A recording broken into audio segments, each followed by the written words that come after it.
Hello and welcome back to the Druidic Stormcloud channel where I'm going to be playing more Final Fantasy XIV.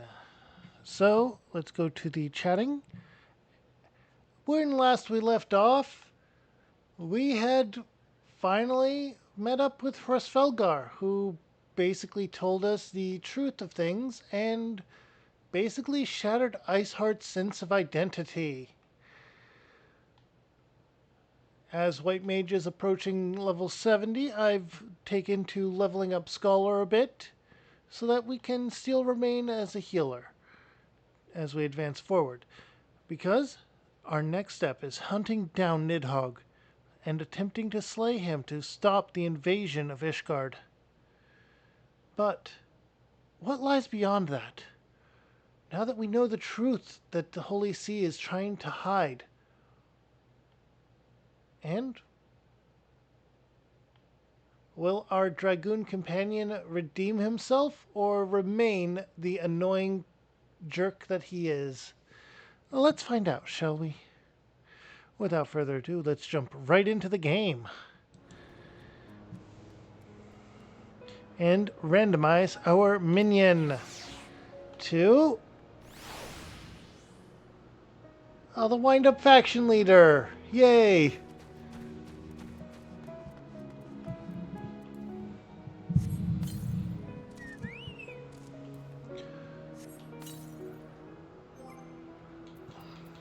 Companion. Defender stance. Alright, here we go. Level 54 enemies, but my Scholar is only level 53 currently.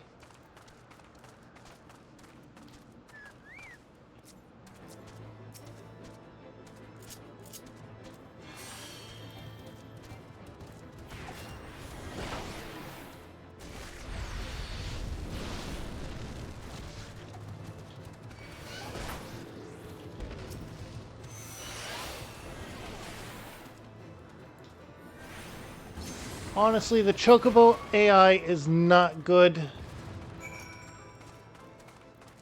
I just have to deal with it for now, though, and continue on.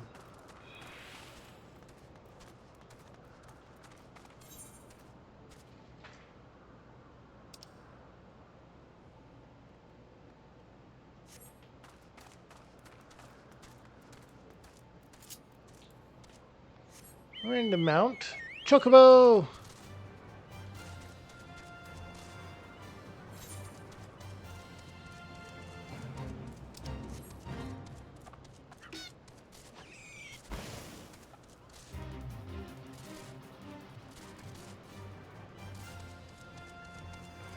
Let's go.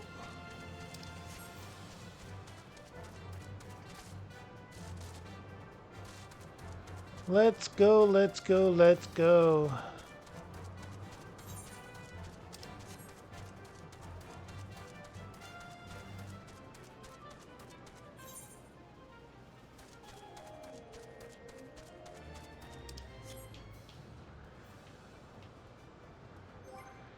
Let's just make sure we can manage with Scholar.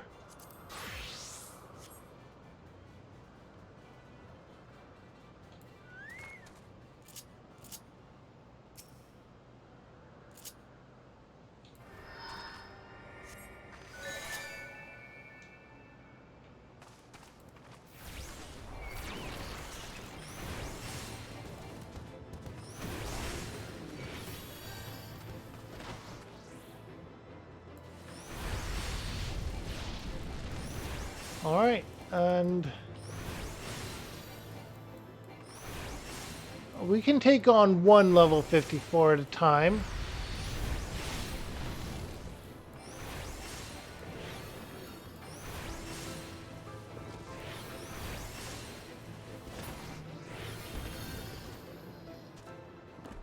Got a good amount of experience from that too.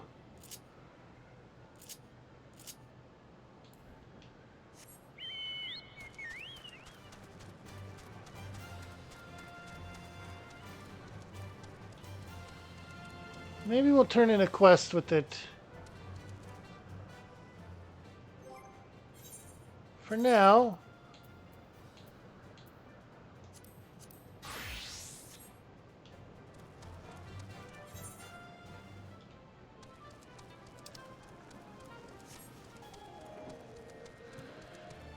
this way.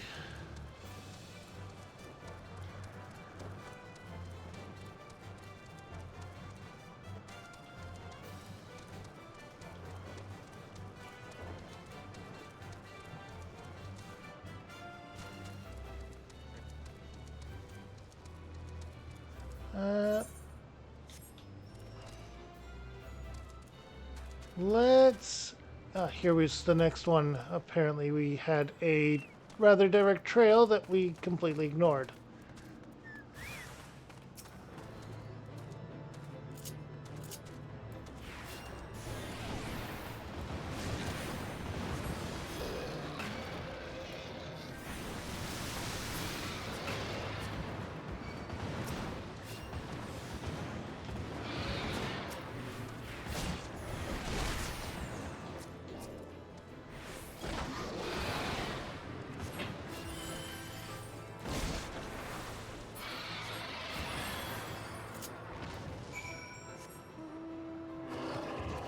Okay, let's stick to the road this time. It is somewhat more visible and seems to be going the right way.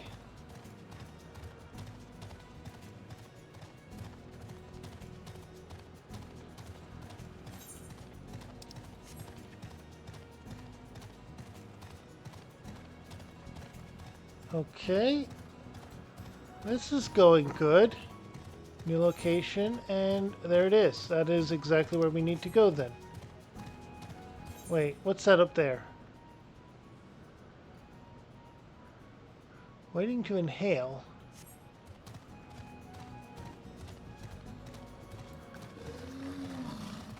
Singular one, huh?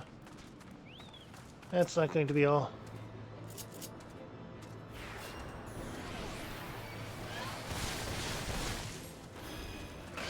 Oh yeah, there's another one behind us.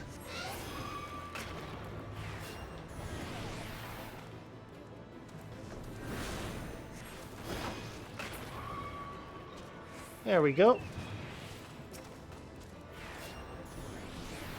And a straggler.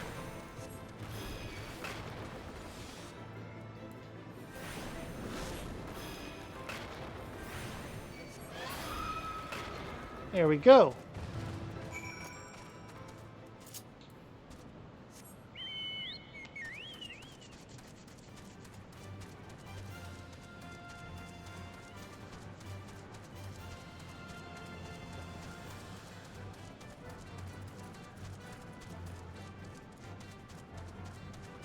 Alright. Discovered a new location. Getting experience points for that.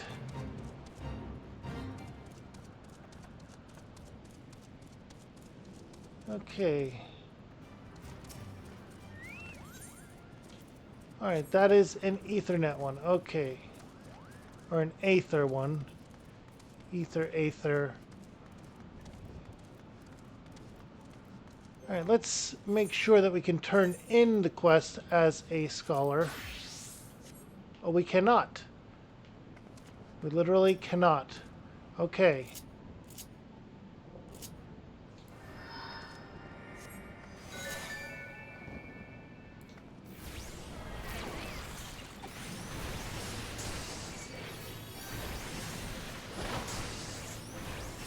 Okay.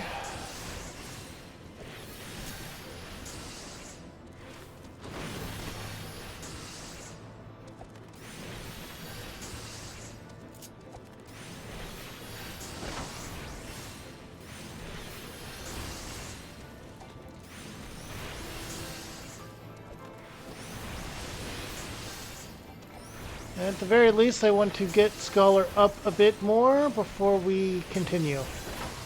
Just to be safe.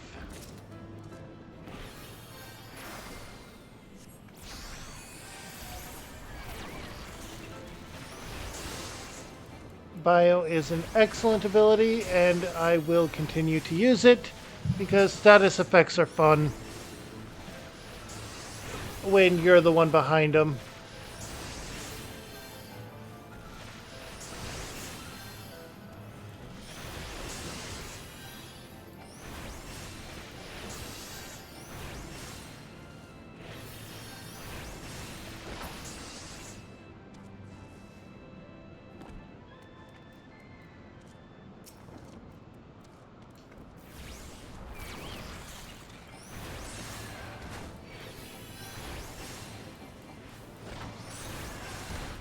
And it's also a way to try and fill that last recruitment portion for the squadron, but all things considered,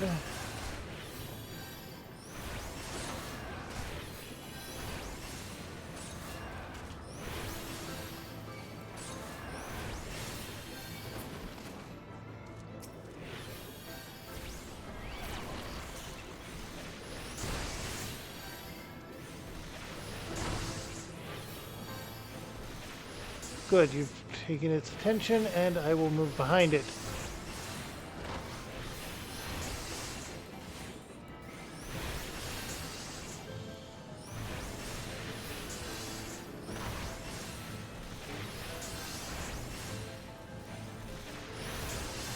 This is going pretty good, I have to say.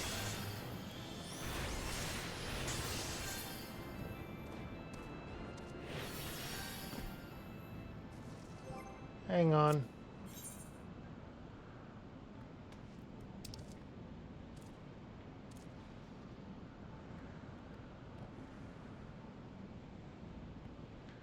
Honestly, I'm probably going to have to go back to the Mughals and take quests from them and such.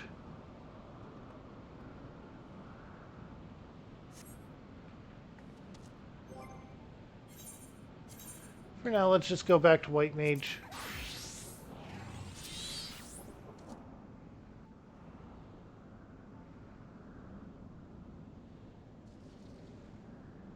Is that it?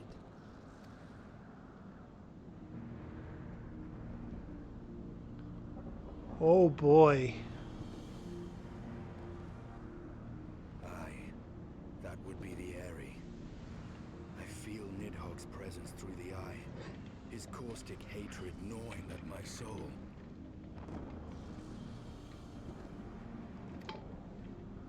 Twould seem the death of his consort has put him on guard. Mark how he wards his lair with tempestuous winds. That's almost like the... once barred our entrance to the primal Garuda's domain, until we discovered the means by which it could be penetrated. Yes, that was exactly what I was saying.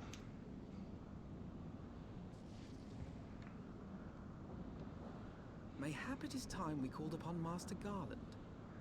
It will be just like the good old days, no?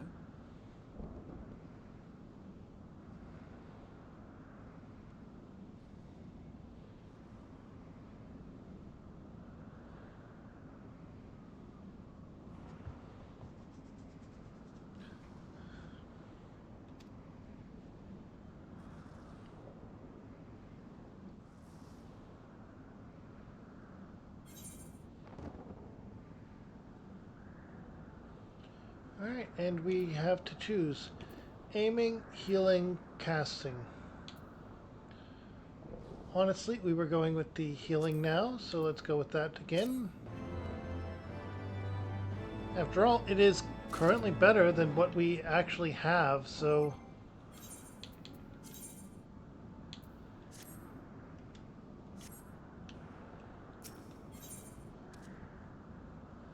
Alright. Not quite level 70 yet, so let's keep going. A force of sufficient power to break through a primal's defenses might conceivably grant us access to the Airy. And I can offer no better solution. Pray, consult this engineer friend of yours. Very well. On the condition that you swear not to lure Nidhogg from his lair in our absence. And steal all the glory for myself, you mean? Nay, I am not so selfish as that. contact me by link pearl when your preparations are complete, and we shall set forth from Ishgard together.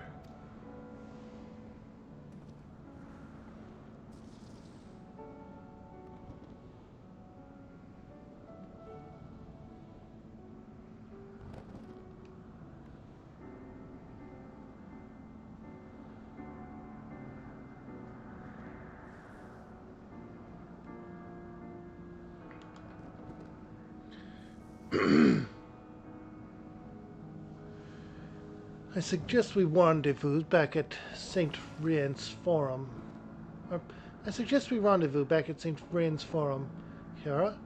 From what I gleaned of the Holy Sea's decidedly ambitious airship project, Sid will still be in Ishgard.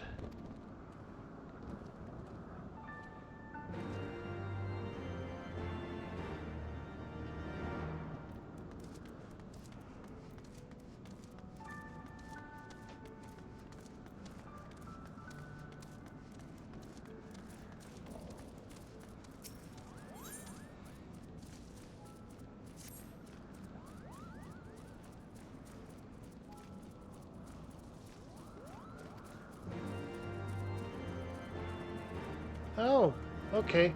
Well, if it's going to be this, then I'm going to go ahead and change back to Scholar to try and get that situated.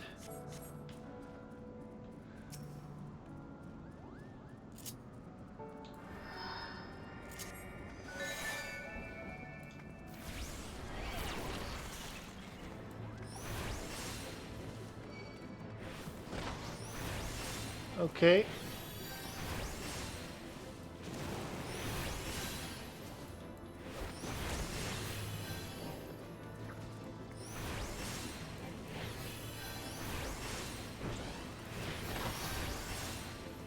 All right.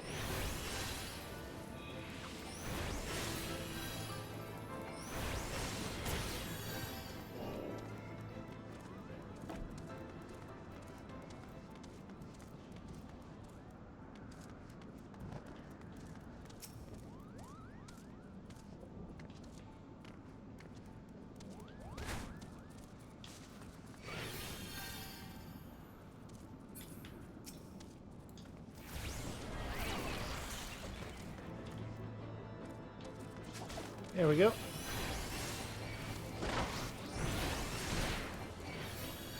Let's focus on one at a time. Complete this quest quick. I don't have any food. Wait. Do I have food in my chocobo saddlebag? No. No, I don't.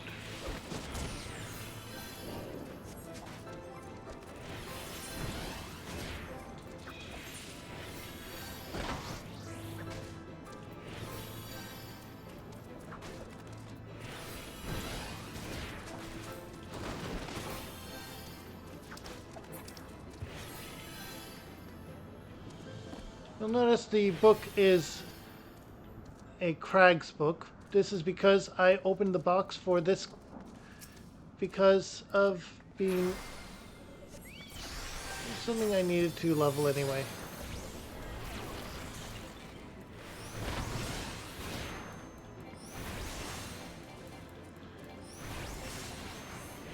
It's going to be a bit of a slog to level it up this way, I admit.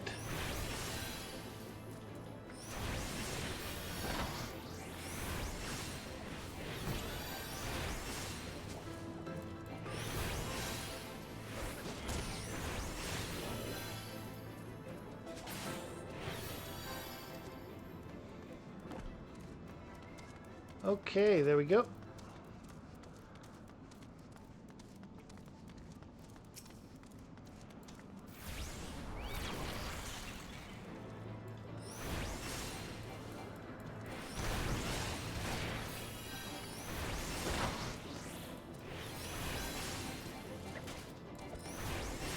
Alright, this is the last one for that.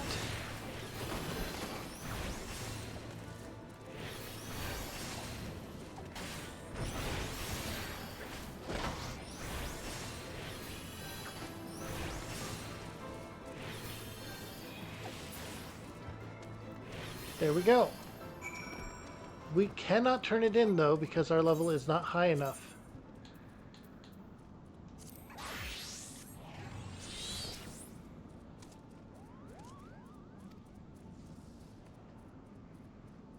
And this gives us a ether current.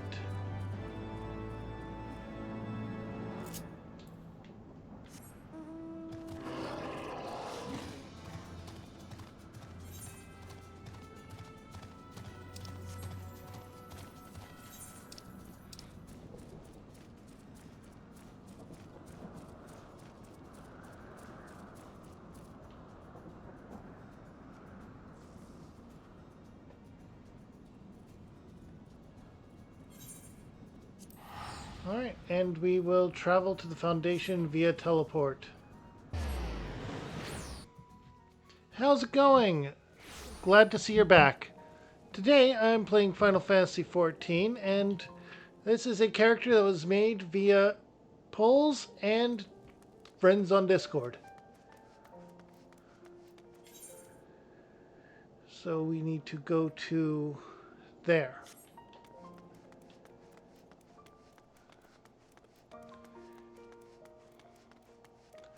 Personally, I'm doing pretty good. As might be obvious, I enjoy Final Fantasy games. And so far, 14 has been an interesting one.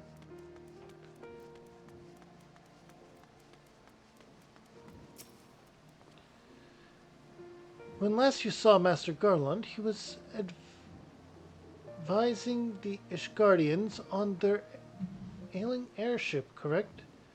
In that case, he might still be at Camp Cloudtop. Failing that, we could try the airship landing, or maybe even the Sky Steel manufactory. But let's not waste time searching aimlessly.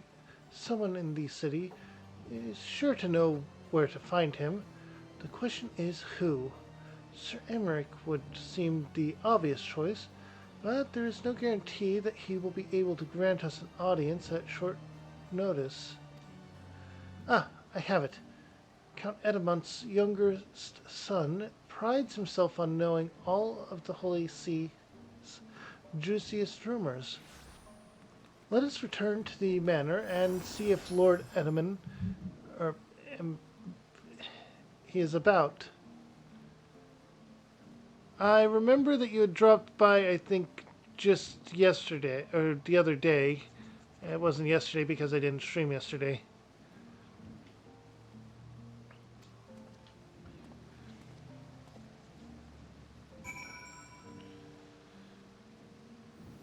Yep, the one who was enjoying the stream of Stardew Valley.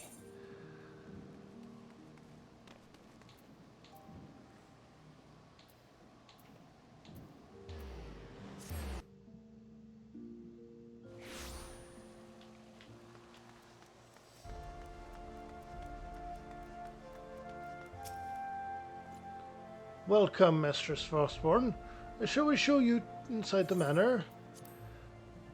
But yeah, this character is Kiara Frostborn.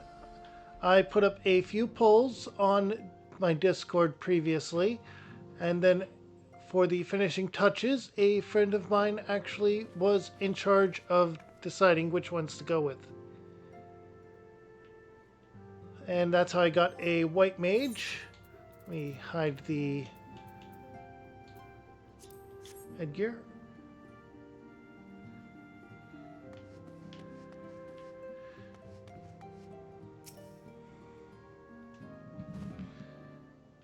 Ah, the hero returns. How goes the fight, old girl? Oh, I trust...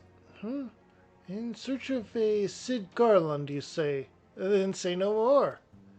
The taverns are full of talk, and the name is of said silver-haired genius has cropped up more often than most.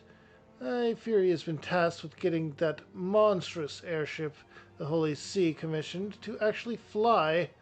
It would seem the project has been plagued with mishaps from the first. In any case, Garland Ironworks employees are known to frequent the airship landing, and I'll wager their master does too. The airship landing? Yes, I thought as much. Come, Kiara. We must find Sid and trouble him for his expert opinion. Happy Saturday! I'm still trying to figure out what all of the sub and follower emotes should be. I have one in mind, but I'm going to work on that when I get time.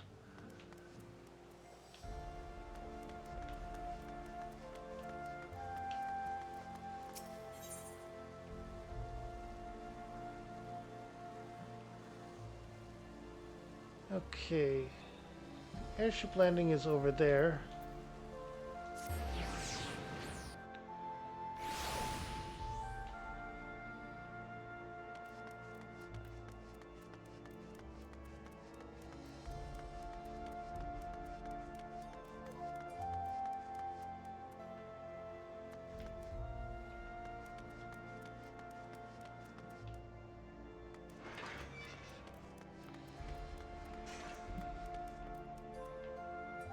Alright, there are quests I can grab there, so that's good. Let's talk to Sid.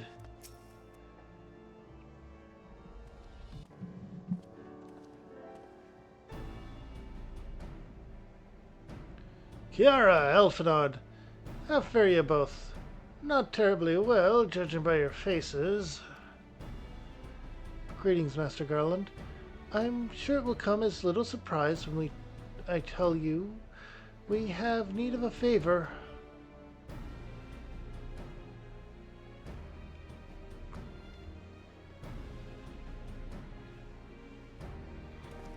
Another wind barrier. And you say it was conjured by Nidhog. The Enterprise could certainly take you where you need to go, but she would not fare well against the dragons. She's agile for a ship her size, but not that agile. The Dravians would fly rings round her. And if they took it to their heads to incinerate the rigging, there would be precious little we could do to avoid them. But there must be something we can do. Some manner of weapon we could employ. Estinian stands vigil at the edge of the churning mists, but we do not know how much longer. Alright. I didn't say it was impossible. I said it was impossible for the Enterprise. We need a smaller boat. Biggs, Wedge, it's time we gave that new toy of yours a proper field test. My day's been pretty good. My dog's been wanting attention more often than not, but he's been a good boy about it. And he seems to be resting right now. It's probably best if I left the lads show you. Come on. The manufactory is not far away, or not far. And it's more or less just started. I stream pretty much in the mornings for myself, so...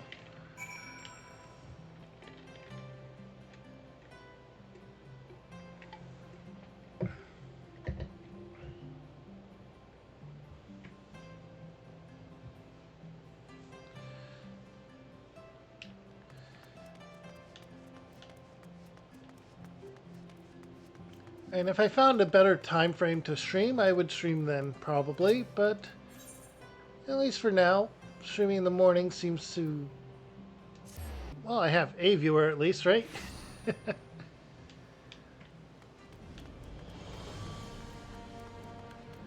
Alright, the manufactory, and this way.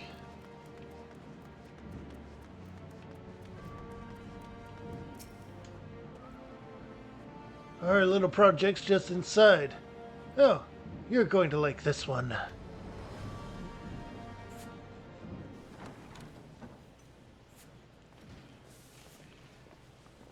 It happens. Like I said, I'm not that active on my Discord account too much. Feast your eyes upon our latest and greatest feat of engineering.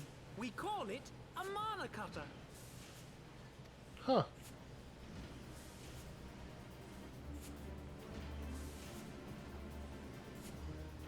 After you put down Gaius, Wedge and me struck out on our own for a bit, and started work on the successor to the tiny Bronco. Huh. Impressive little thing, isn't she? My talent for ship design has plainly rubbed off on them.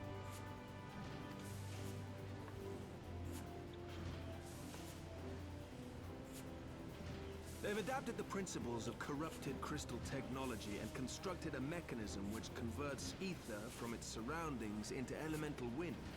Said wind is then harnessed by the specially engineered sails, providing the craft with propulsion and lift. All in all, a most elegant solution. I'm actually a little upset that I didn't think of it myself. The That's- design does, however, come with one small flaw. That statement alone is Sid's biggest praise.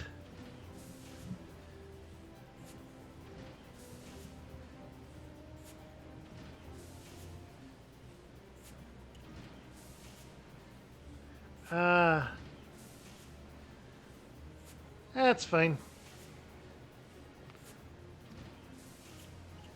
The energy conversion ratio's bloody awful. To generate enough power to get you off the ground, you need to be in an area awash with predominantly wind-aspected ether. Also, feel free to join the Discord. You can vote on polls, you can check out everything I have there, and... Alright, I will check it after stream. In other words, there are a few places you can fly, lots of places you can't. The new Ishgardian airship hasn't left the boys much time for tinkering, meaning it may be a while before this particular project takes off, if you'll forgive the pun.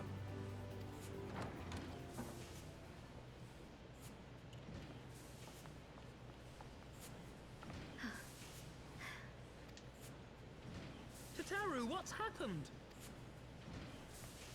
I've been looking all over for you. There's been word from Ulda.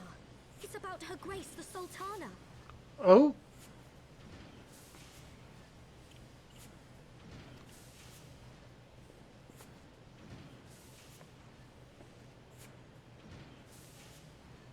It seems you're required elsewhere. Leave the Mana Cutter with us. We'll see that she's airworthy and suitably equipped to slice through those winds.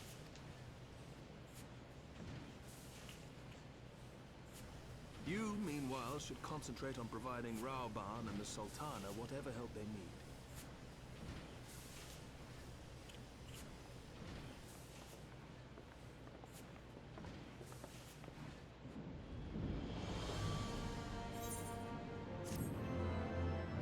Alright, so we're going back to Ulda.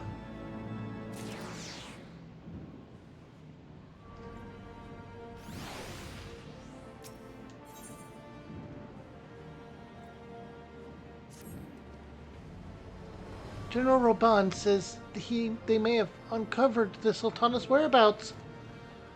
And he wants you, by which I mean both of you, to go to the Waking Sands right away and help with the investigation. Come, Kiara. Pressing though Ishgard's plight may be, our presence here will not serve to hasten the Mana Cutter's completion. Or this is Alphinaud. Bleh. Come, Kiara. Pressing though Ishgard's plight may be, our presence here will not serve to hasten the Mana Cutter's completion. Let us return to the troubled land of Dalen, and lend what aid we may. Tataru, have our friends at the Congression send message to Estinian. Tell him we may have identified a solution to our problem, but that it will take some time to prepare. As you wish, Master Alphinaud. To the Waking Sands, Warrior of Light. 'Tis past time Ulda was delivered from this darkness.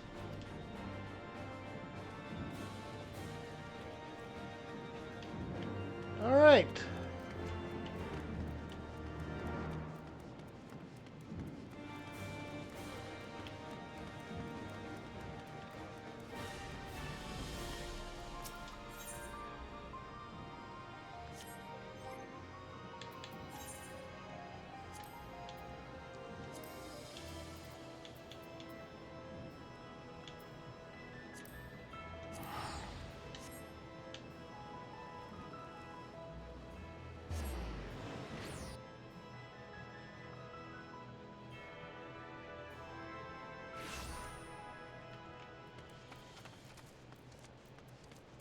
To the Waking Sands.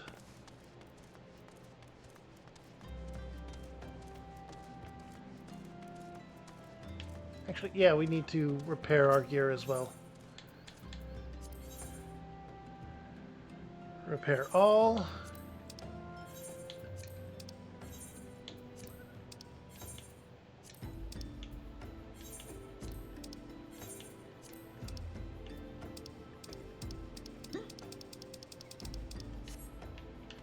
There we go.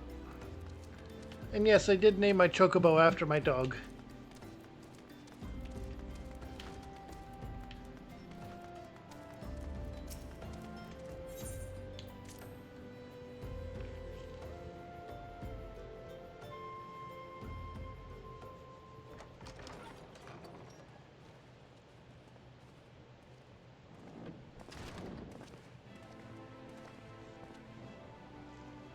Thank you for coming. No thanks are necessary, General. I trust your recuperation continues apace. I cannot complain. Thanks to Higiri and her ministrations, I've regained much of the strength I lost during my imprisonment.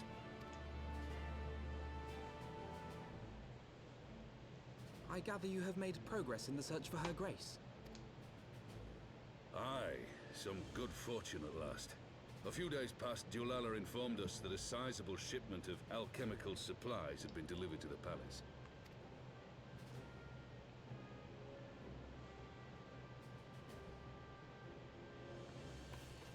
With Papa Shan's assistance, I set out to ascertain the source and nature of the shipment.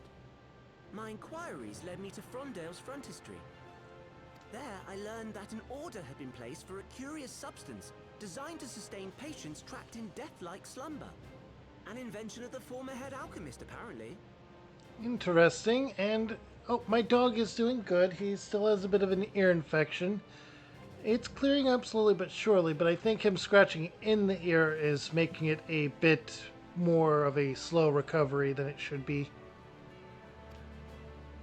A death-like slumber? This cannot be a coincidence.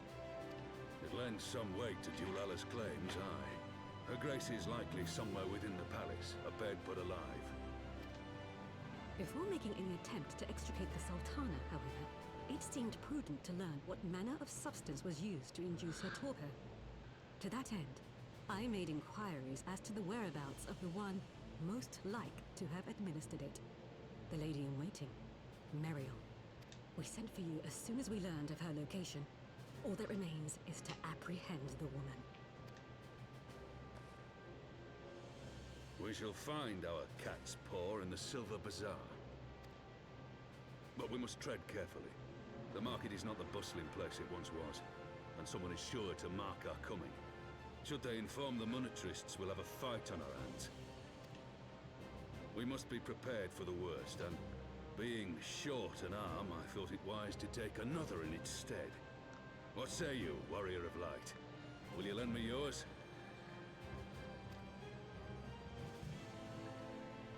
Then I pity the bastard that stands in our way.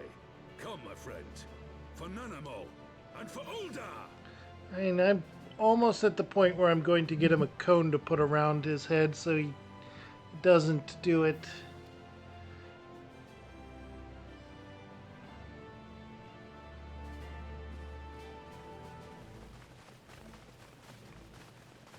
But then when he's in sight, he doesn't scratch in the ear itself, but very close to it.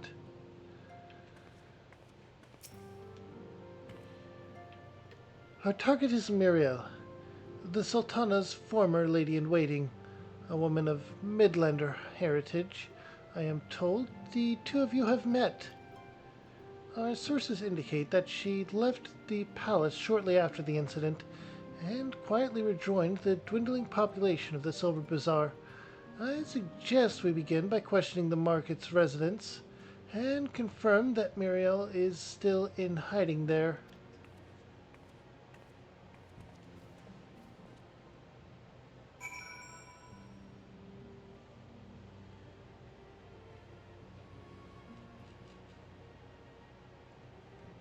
Yes, we are.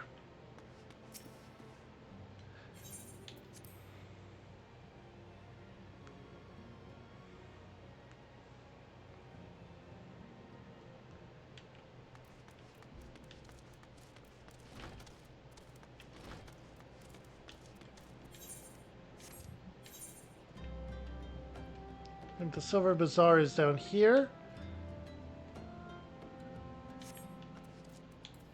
Let's random mount.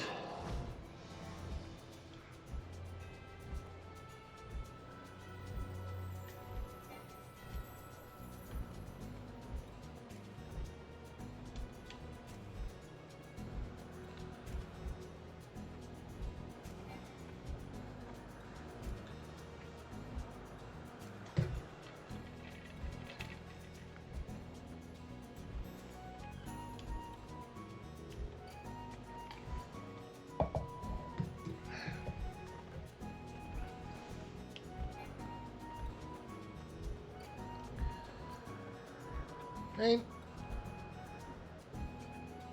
Let's see. Let's land here.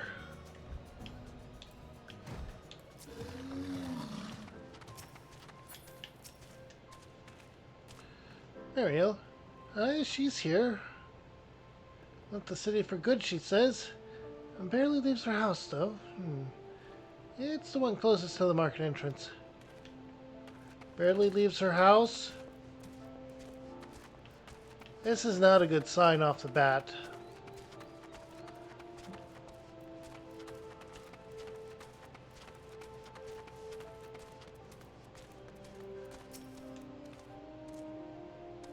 Greetings, Kara. What can I do for you? Or what can I do for the Silver Bazaar's favorite adventurer? Looking for Marielle, you say? If you're hoping to lure her back to Ul'dah, you may as well give up now. The girl's done with city life.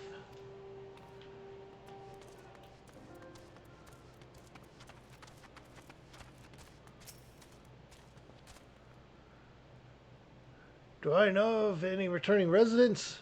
Gods, don't tell me they're starting to come back. My masters will not be pleased to hear this. Closest to the market entrance, they said. That's this.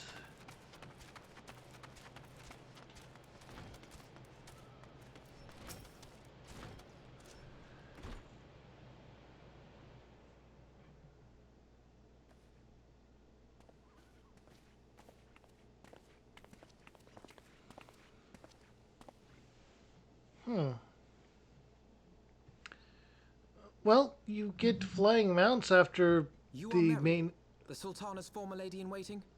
the first main story line. So it's actually faster to get on the mount and take flight in these areas. You don't have access to it in Heaven's Word until you get the ether currents. And I haven't been doing those side quests as much and probably should. That'll be a way to level up a few classes to at least 54 to keep from overleveling.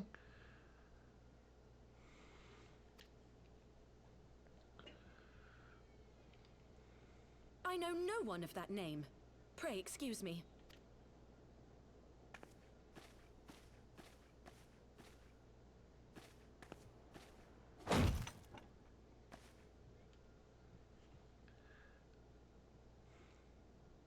General Alden.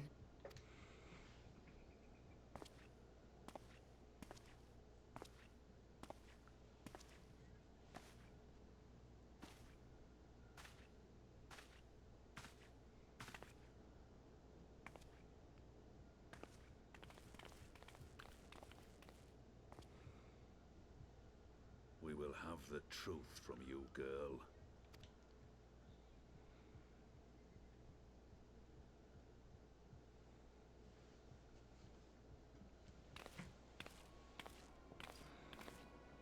Mayhap it would be better coming from me. Oh boy.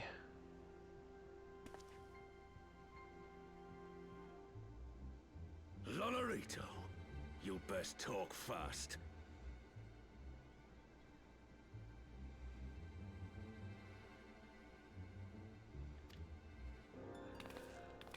As you know, Teleji Adeleji's Cartano reclamation mill was no more than a facade. A means to get his grubby little hands on that Allagan monstrosity Omega. Now, the reason everyone's mad at her is because One, she poisoned the Sultana, the ruler of Ul'dah, who she was the servant of, and framed it on us. Two, she actually had swapped the poison for one that put her in a state of suspended animation, and while we fled for our lives, this guy with the blindfold basically took power. At least I think it was him that did. Yeah, it was him. When he learned of Nanamo's intention to abdicate, however, he was forced to amend his plans. Suddenly, assassination seemed the most promising way to further his ambitions. I am told Teleji had discovered a maid in whose veins ran the blood of House Thorn. A new, more pliable puppet to sit the throne.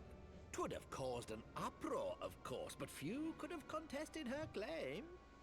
Oh, when he had both his arms, he actually did wield two blades similar to Kratos, but without the chains.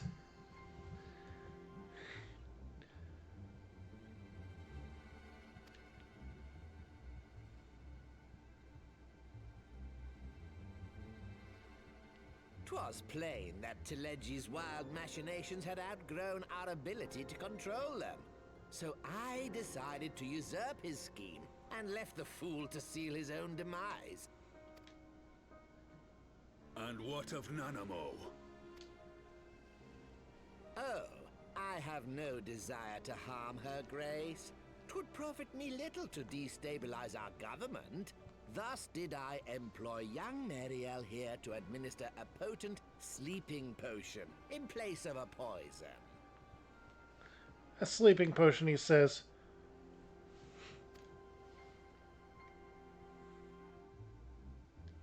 You should know, General, that your dear friend Ilberd was fully aware of my plan. Oh, he is. And throughout the quests that involve him, he has been completely... I had him lie about the assassination as a means to prime your rage against Teleji. We weren't entirely sure how you would react, but things went rather better than expected. I did not watch the series. Netflix has been known to... I'm going to be blunt. Netflix has been known to butcher IPs quite completely.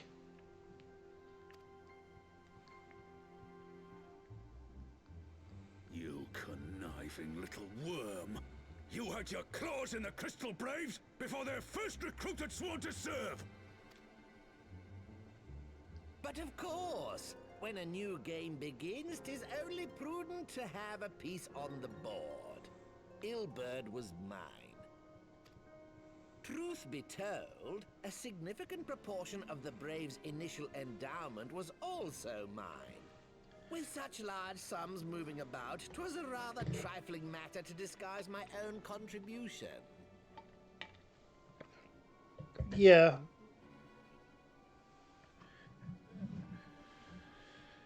And I've only seen advertisements for it, but the Velma series...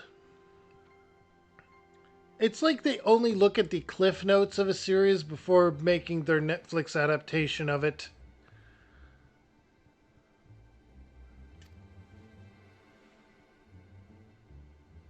Ah, Ilberd. I secured his services with a promise to support his cause once my authority had been solidified. I swear, the man thinks of naught but prizing Alamigo from the grasp of the Empire.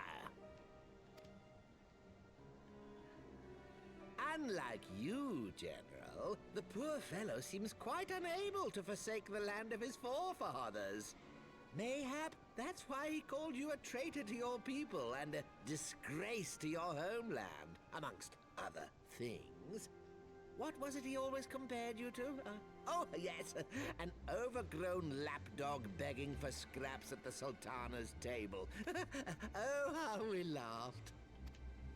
Alas, Ilberd's entertaining little outbursts eventually gave way to wearisome tirades, and the zealous brute became rather unruly. I had no wish to see you executed, you understand? But he would not take no for an answer. Rest assured, his employment with me has long since ended. Has it, though? Which brings us neatly to the present. What say you, General? Both you and the Sultana are alive. We have one corpse and one fugitive. And preparations have been made to restore your good name. Shall we cry quits and start again with a blank ledger? The hells we will! Do you honestly expect me to forgive and forget? After all you've done? You're guilty of high treason! Stay your blade, Master Alden. You yourself are not innocent. Or have you forgotten your own crime in executing Teledji Adeledji without trial?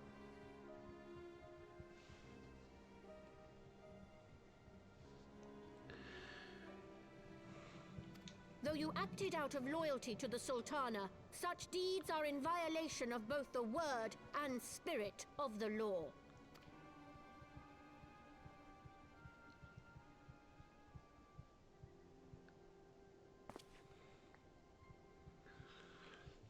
If you would, Lord Lolorito?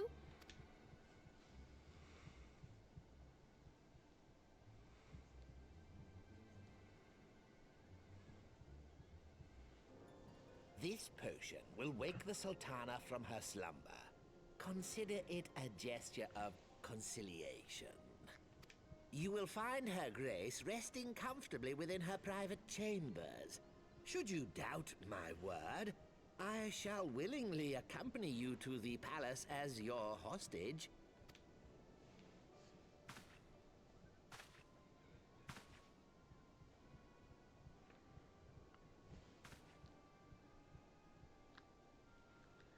That it is. And before that, fall is coming. The best time of the year. I like not your motives, Lolorito. But you saved the Sultana's life, and for that, you have my gratitude.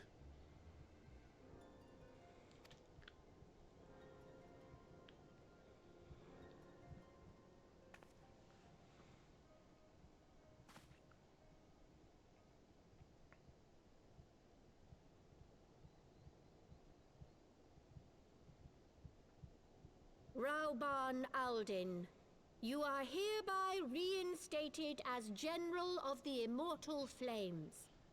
The citizens of Ul'dah shall once more be united under Nanamo Ul'Namo, and together we shall usher in a new age of prosperity. I haven't watched Netflix in a while, so among that, I have no idea.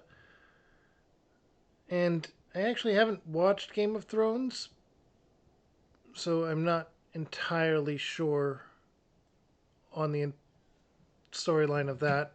At this point, it's too far along for me to actually get into.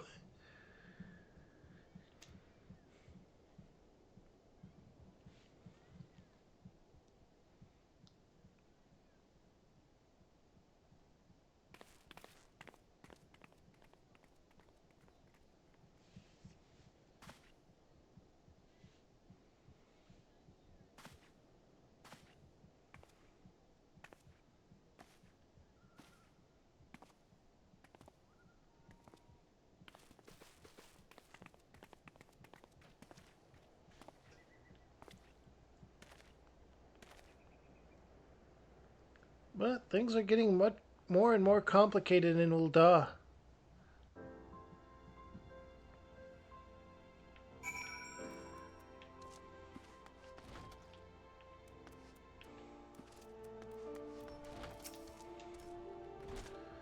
By the 12, I feared Lord Lolorito's arrival would herald another bloodbath. Little did I suspect that he, of all people, would gift us the means to rouse the Sultana.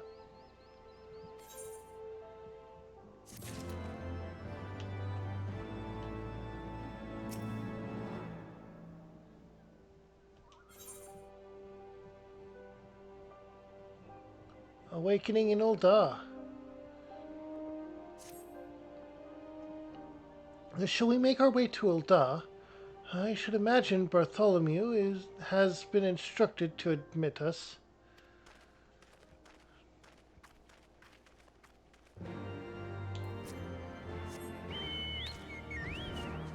Hey, we got the black chocobo this time. Dun dun dun dun. Dun dun dun dun dun dun dun dun dun dun dun dun dun dun dun dun dun dun. Dun dun dun dun dun dun dun dun dun dun dun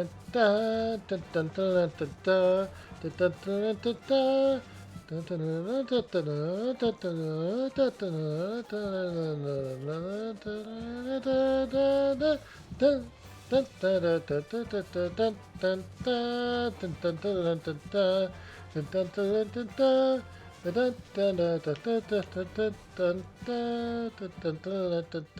dun dun dun dun dun. I enjoy the chocobo music.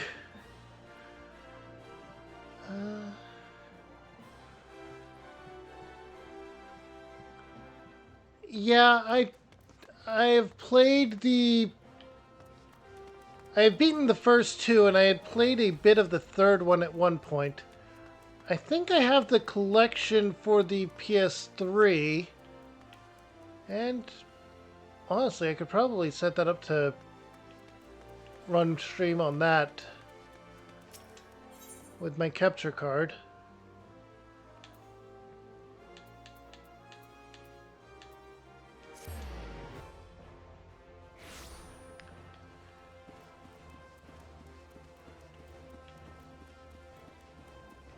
That might be an interesting one to do. Maybe for a longer stream point as well.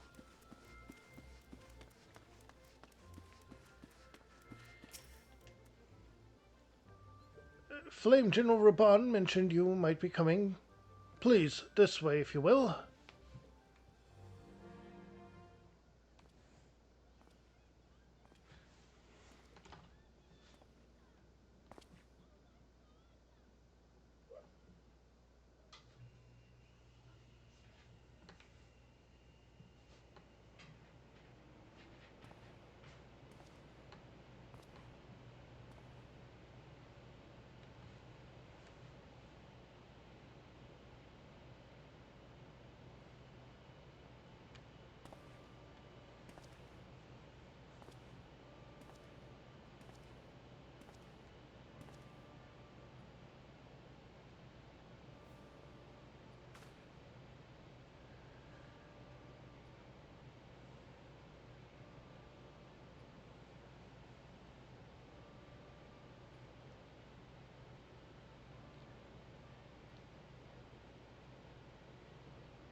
She was poisoned, but the poison was swapped for what essentially put her into a coma, and we just got the antidote for it. The poisoning was then framed on us, The longest dream. which led to being separated from our original friends from the main storyline, aside from Alphanon, and why we're constantly going back and forth from here and Ishgard.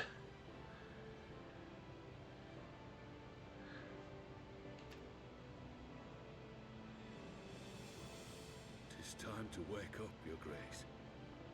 Another day begins in Thanalan, and the sun blazes bright upon the sands.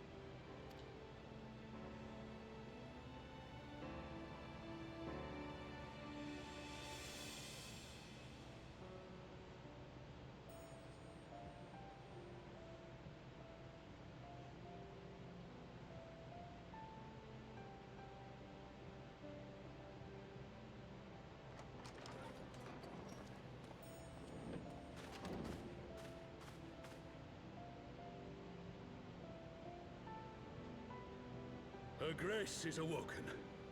The palace physician assures me she is none the worse for her slumber.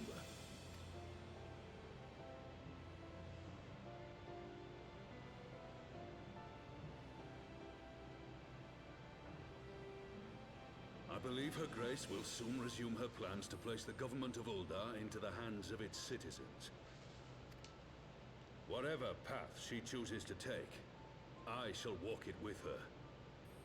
And we shall tread slowly, lest the nation be unsettled in our wake.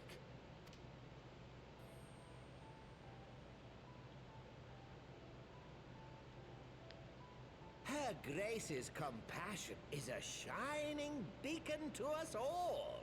But what our city truly thrives upon is competition.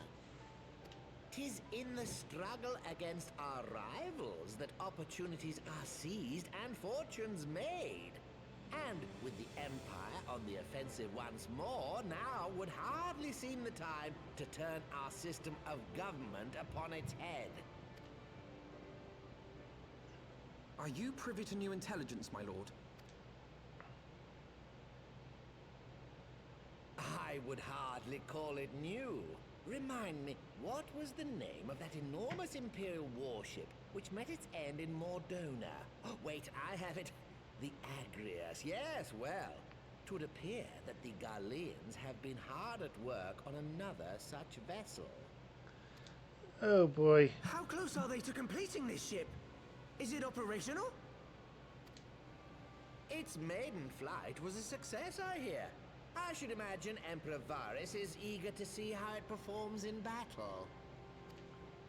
My lords and ladies, I move that it is time to repair the damage caused by Teleji Adeleji and prepare our great nation to repel the Empire once more.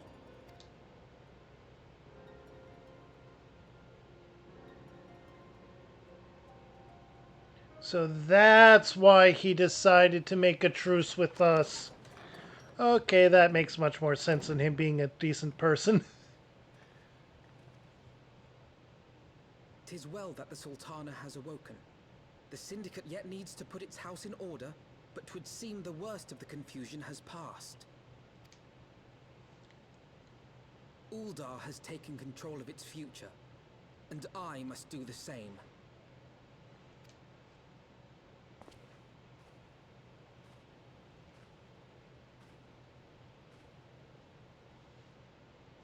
I have decided to disband the Crystal Braves. Among the recruits, there were those who supported our Order's goals and convictions with all sincerity. 'Tis my hope that these loyal men and women will choose to remain our allies in the battles to come. As for those who sided with the traitor, Ilberd, they shall be hunted down and held to account for their crimes. It is my earnest hope that they will surrender themselves peaceably when the time comes, though I think it unlikely. Ah, my all-conquering Crystal Braves. The model army meant to pave the way for a single unified Grand Company of Eorzea. That so high an ideal should be brought so low. I need not tell you how deeply the betrayal stung me. Yet I see now that it was mine own naivety and pride which allowed the Braves to fall prey to corruption. As ever, it is to your own shining example that I turn for inspiration. Like you, I mean to stand firm in the face of hardship and give mine all for the cause. Let us resume the search for our missing comrades, that we might come together to shine the light of dawn across the realm once more. The role of Crystal Brave Commander suited me ill, and I shall play it no longer. Henceforth, I shall be no more or less than Alfino, proud member of the Scions.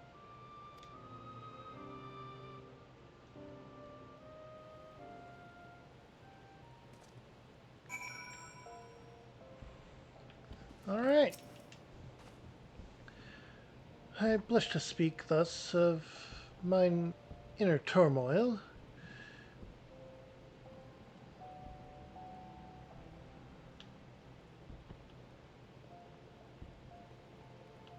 Whose I can't see it.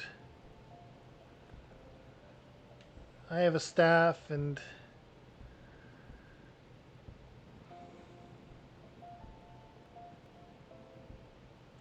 yes, you can. Um, it involves an entire job system, and your job is limited to what weapons it can use. But there are a lot of different ones. Like I said, my character is a white mage, a type of healer, but you can actively change your jobs after a certain point, and it has a lot of them. But the fact remains, there is no woman alive in whom I would rather confide. Were it not for your shining example, I would never have emerged from beneath the pall of my despair.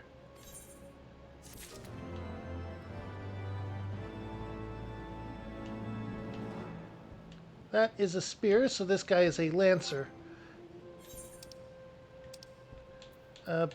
Paladin is started off as a gladiator. They use a sword and shield. Warrior starts off as a marauder, which they use a big axe. Dark Knight uses a greatsword. Gunbreaker uses a gunblade, like in Final Fantasy VIII. Pugilist gets the job of monk and is a knuckles user. Lancer gets the job of dragoon and is a spear user, like that guy. Ninja starts off as rogue and uses 2 daggers. Samurai uses a katana. Reaper, I think Reaper or Viper uses scythe. I'm not sure. I haven't really encountered them that much. White Mage starts off as conjurer and uses the scepter that I'm using, the cane scepter.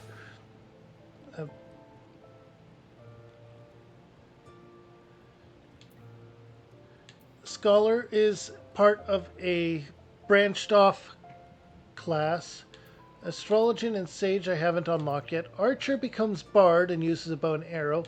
Mechanist uses a single gun, and I don't know the details on that. Dancer, I think, throws daggers, but I don't know. Thaumerge becomes Black Mage and uses a different type of staff and scepter. Summoner is the other branch from Scholar. They both start out as Arcanist, but Summoner remains a DPS, whereas Scholar becomes a healer. And then Red Mage uses a rapier of sorts, as well as a spell focus and a single weapon. Pictomancer and Blue Mage are ones I have not unlocked yet.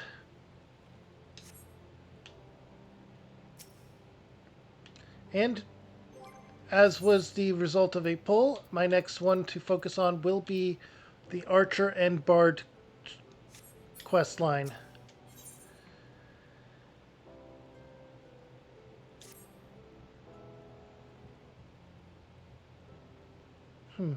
Still no word from Master Garland. I hope this mana cutter of theirs is nearing completion.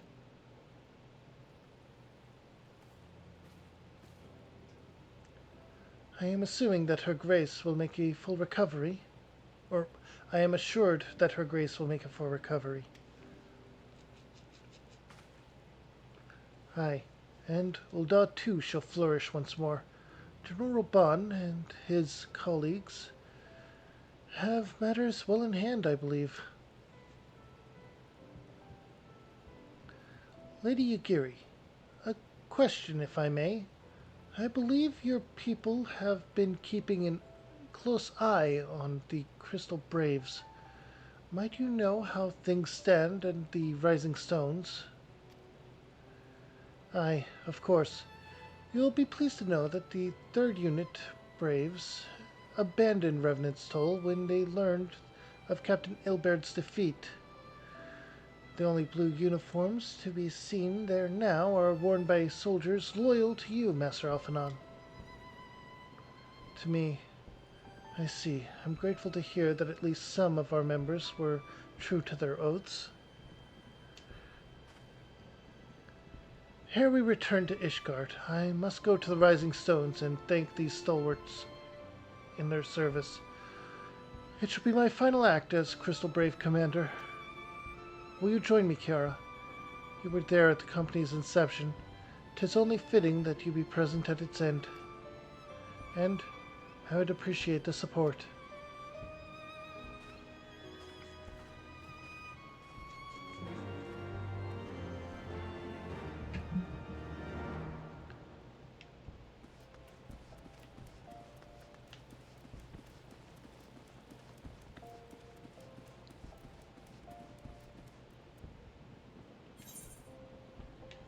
What is this? An exemplary example?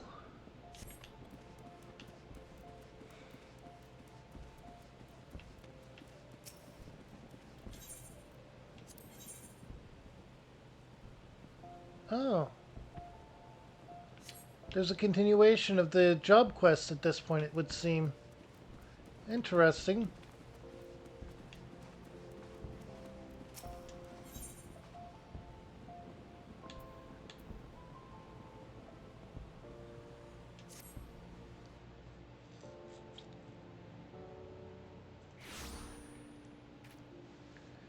Alright. Finally going back to Revenant's Toll in Mordona.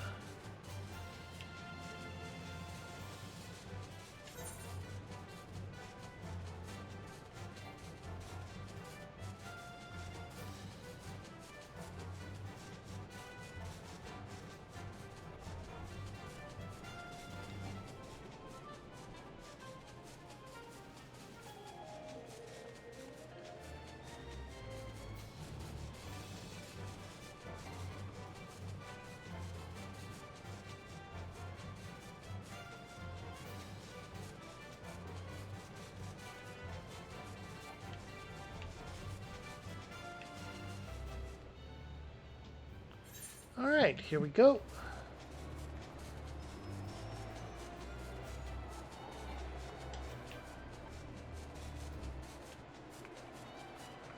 After this, I'll probably go around the other areas doing quests as different jobs to level them up to at least 55.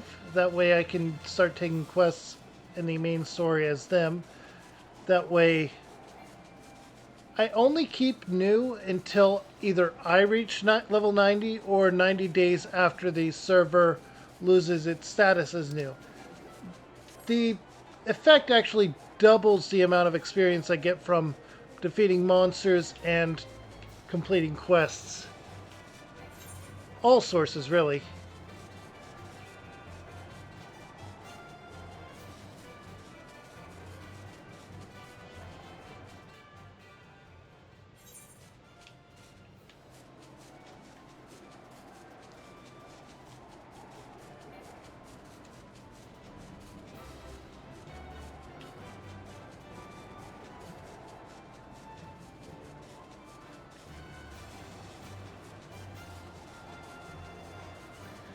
And that's another reason to enjoy the game. And it has a lot that's good about it.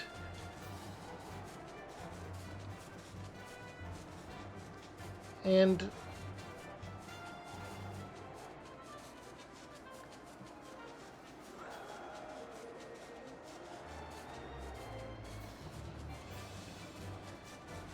unfortunately, it too is suffering from the recent corporate BS that many game companies are inflicting upon the... no, that was a black chocobo. Chocobos are a sort of mix between a horse and a bird that have been in Final Fantasy since the third game.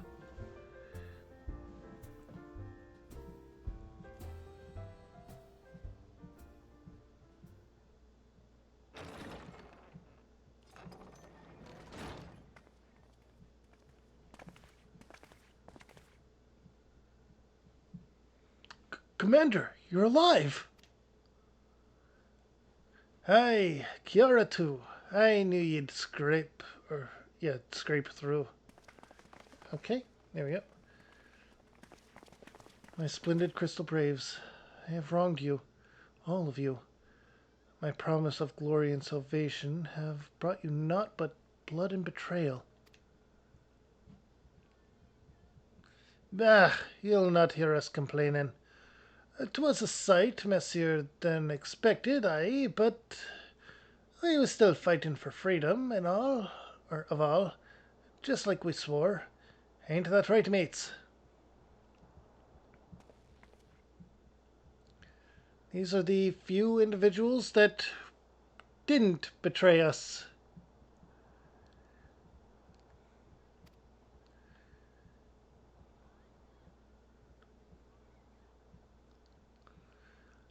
You humble me.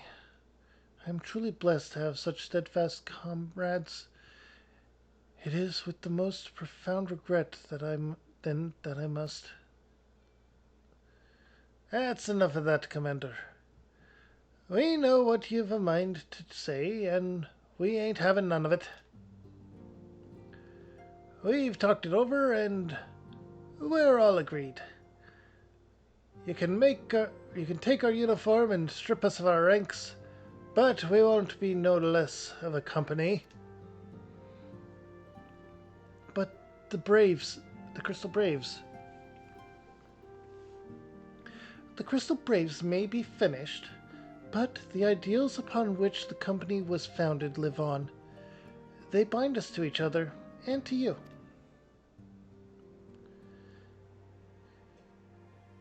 Commander, Alphanon, our minds are made up, so you may as well get used to it. Let us help the Scions. Let us help you find Minfilia and the others.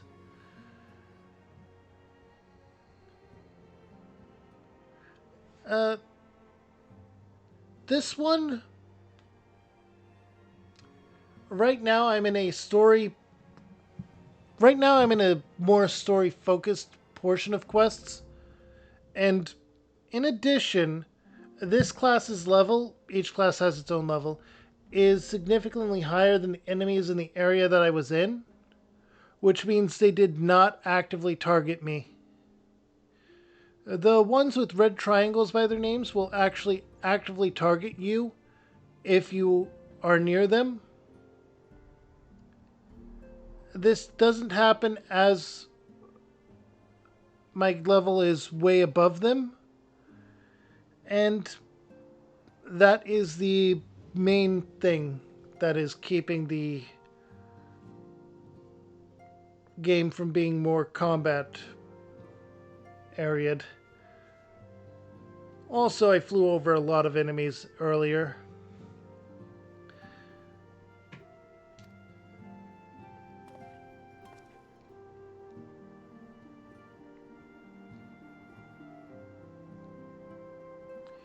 My friends, after all that has happened, I know not what to say. I have played God of War in the past, but only the first 3 games.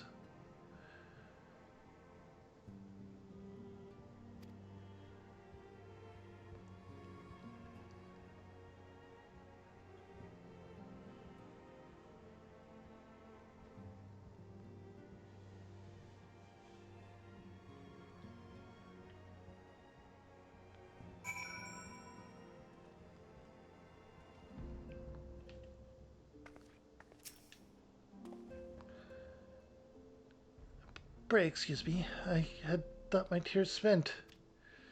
My grandfather used to say that one could measure a man by the consistency of his comrades. Mayhap I am the exception which proves the rule. Nay, do not protest. I know that I am not worthy of their loyalty, Kiara. But as Thalia as my witness, I shall do everything in my power to earn it.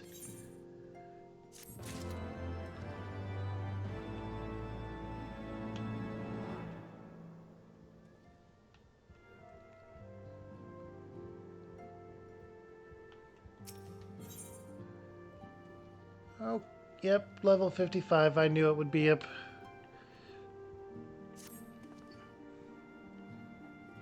I must speak of future plans with the remaining Braves.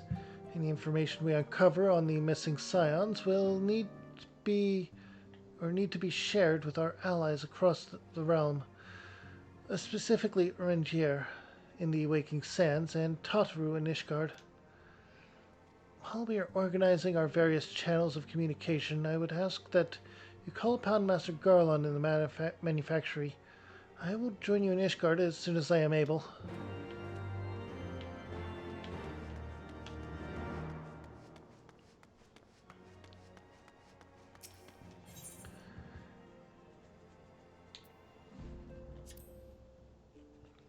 And I did enjoy the first two that I did beat, but I never actually beat the third.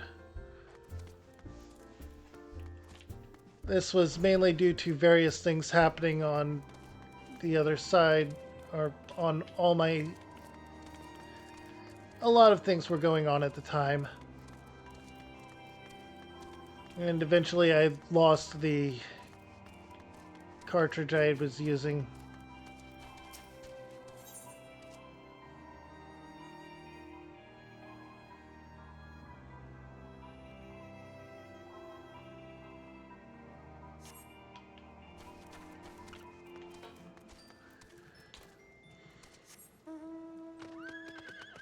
Hey, it's the unicorn this time.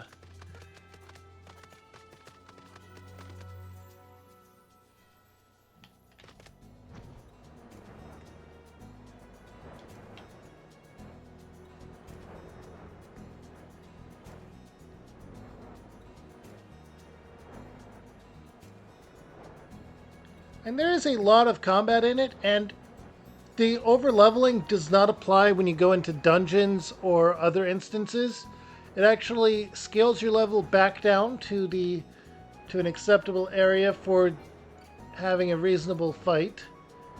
And this also is... It actually provides an interesting challenge for some of the more advanced jobs, like Dark Knight, that starts off at level 50. Because since it starts off at level 50, you're not really familiar with low-level Dark Knight.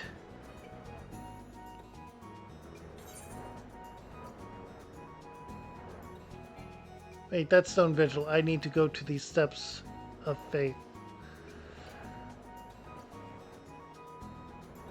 There we go.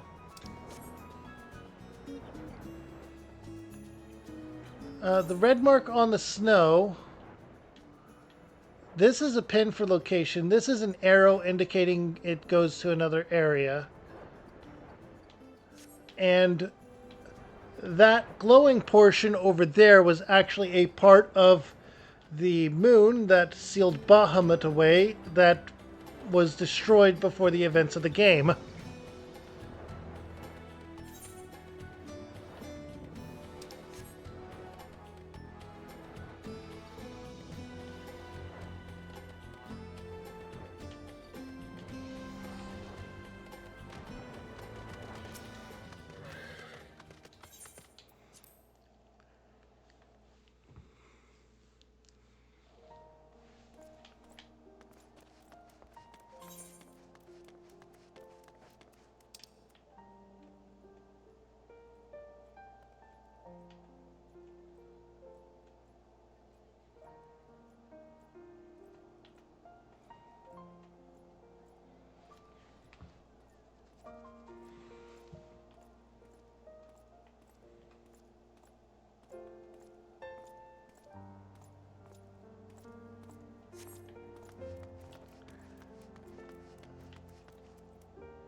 I'm going to change over to... Actually, yeah, hang on. You can easily switch your job and equipment using this method right here. And I'm going to accept some quests down here and quickly complete them as I continue on.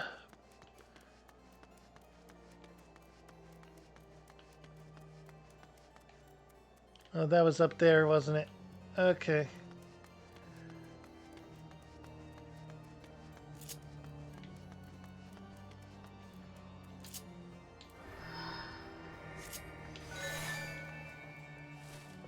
Scholar also has a... Well, both of those classes, Scholar and Summoner, even Arcanist, have a sort of companion that tags along with them.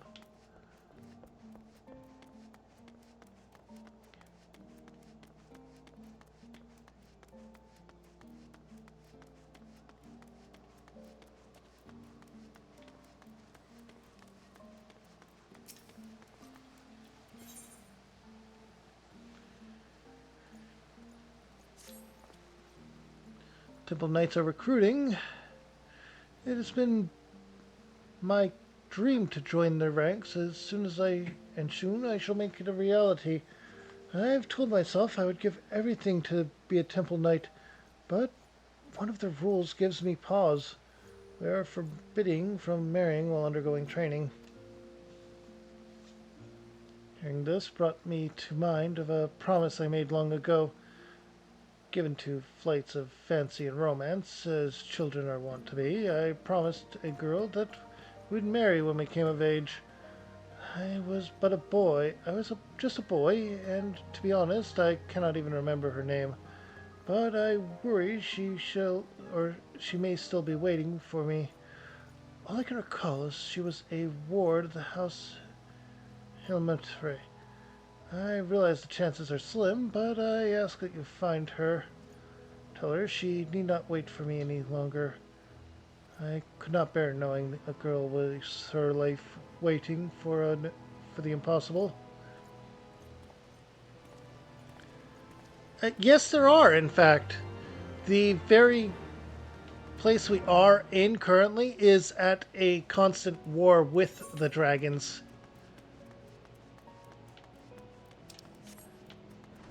It's actually one of the key points in this entire situation, in the entire plot line of this portion of the quest.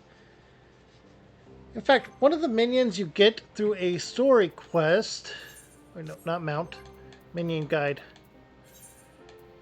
is a miniaturized version of a dragon that you encounter.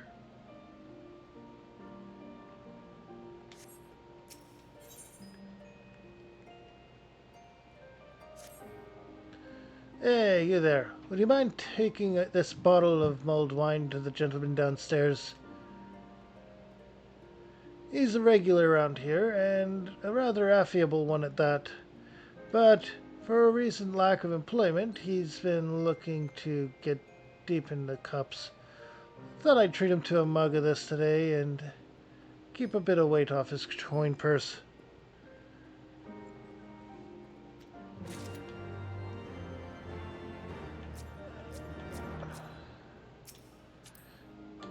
There is actually a pet emote. It's not exact, but you can pet your minions and summons. And Chocobo.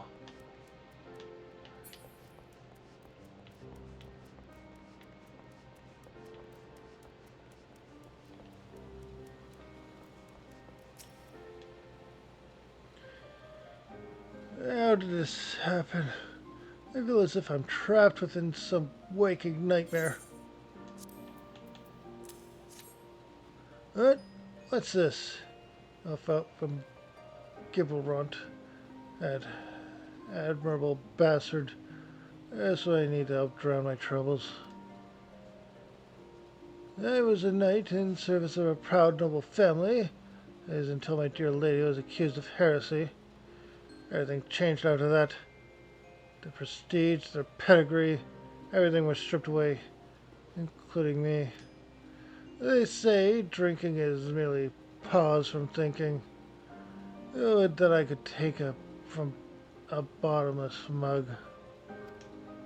The only thing stands to wash away this stands to wash away is my dignity. Rather than play the drunken fool, I would like to make a gift of this to my lord. Surely this pain I bear is nothing compared to his. Completely unaware that his wife had committed such heinous crimes. He is a good man. He deserves better. But This is all I can offer him for now. Or him now. I'm loath to impose on your kindness further, but could you take this to him in my place? To let him see me in my current state would be disgraceful. I imagine he is still at the airship landing with the pillars.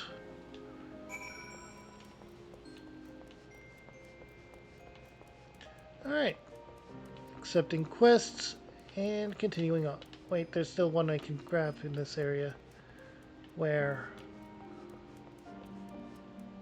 Is it down or is it up?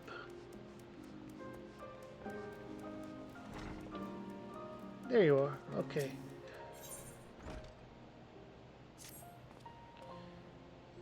Spare wood for a fire, a small bundle, even a few twigs would do. Of course not. Dragons have left our foundation in shambles. Countless men and women are without shelter. The bitter chill of death.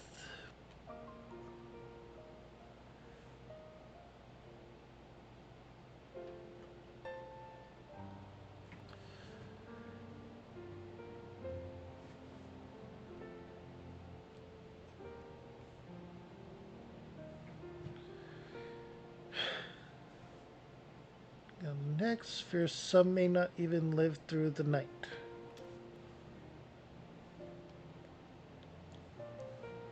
I implore you, please speak with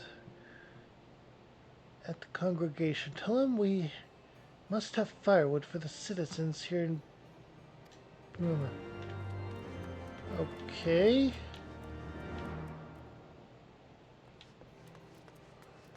Alright, that was a difficult place to get to if you didn't pay attention to areas. Okay.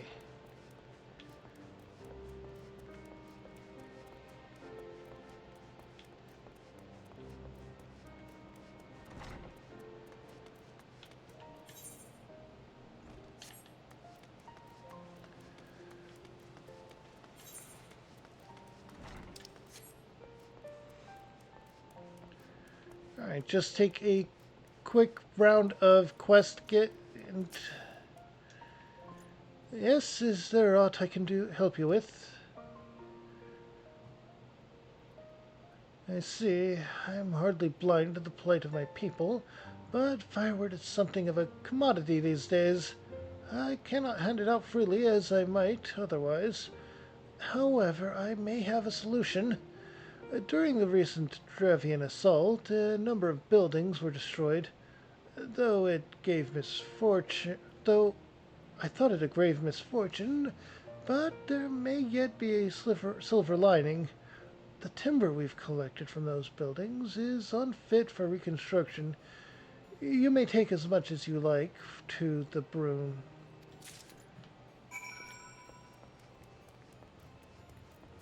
All right. That's good.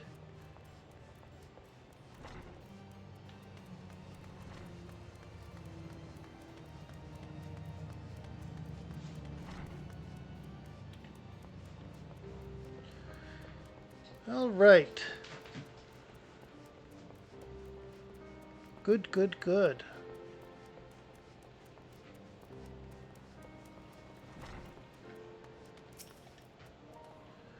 Did they give or consort to aid us?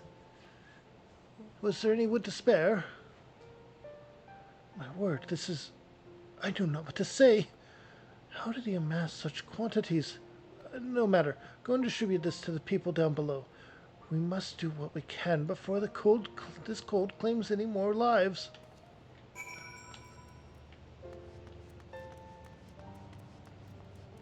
Oh, there we go.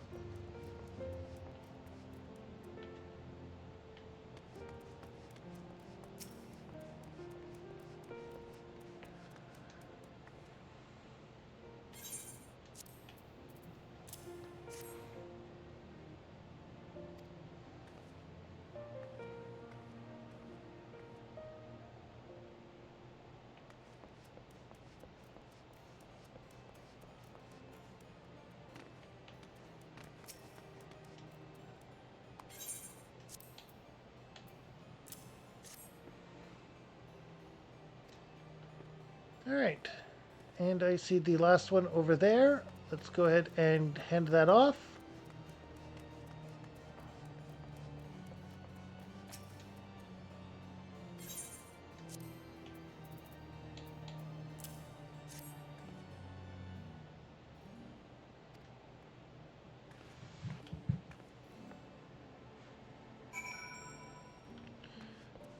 I can do a quick fight to keep boredom away. Let's go with duty support. This will be a bit of a long one, but we can go with... Let's go with Snowcloak.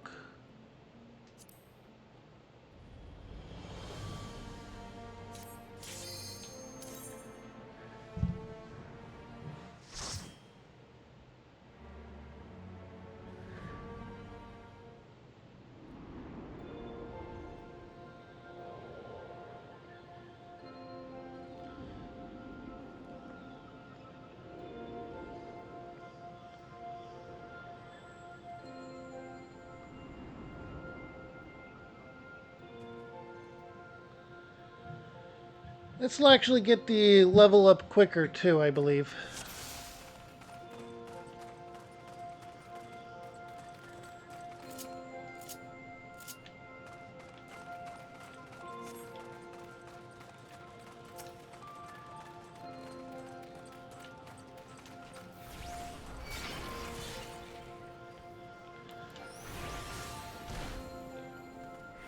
Now, this is a healer role, so my main job is to keep everyone alive. This is a party of NPCs.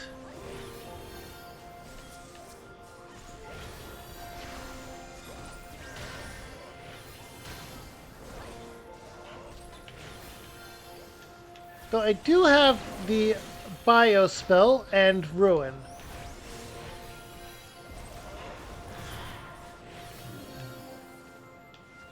And can provide a bit of buff to people.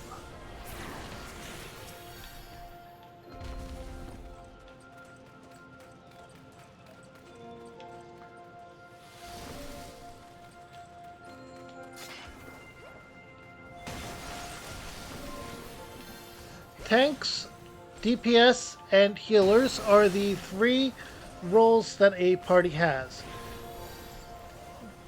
When going into a dungeon and such, it's generally required to have one tank, one healer, and two DPS.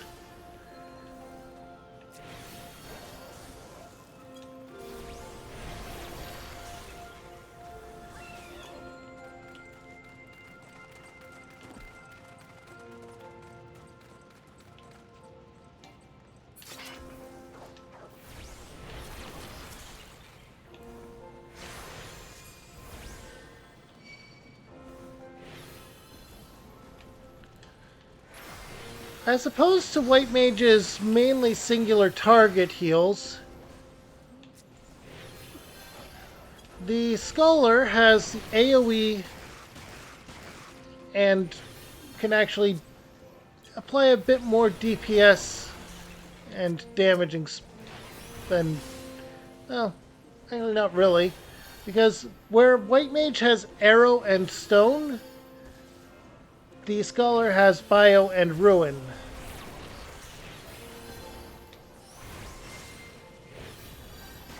You have Psychic, which is your single target heal.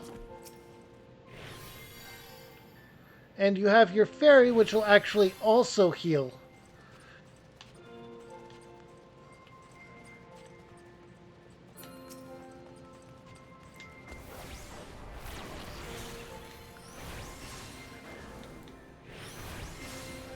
Yes, there are several types of wizard, though. And the different... all the healers are a type of mage, but there's also the magical range DPSs as well.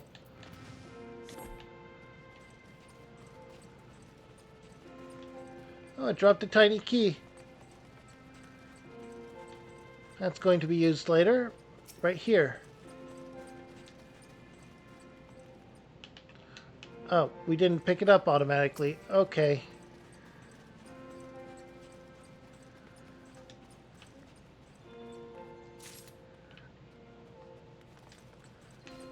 The different jobs and classes are very interesting. And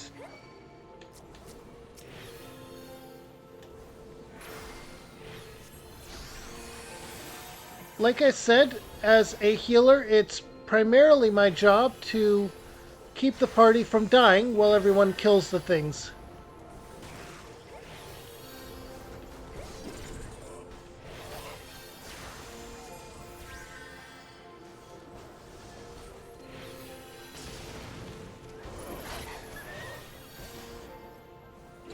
Fortunately, the AI for NPCs in the dungeons is actually pretty decent. Aside from your own squad, which is not so decent overall.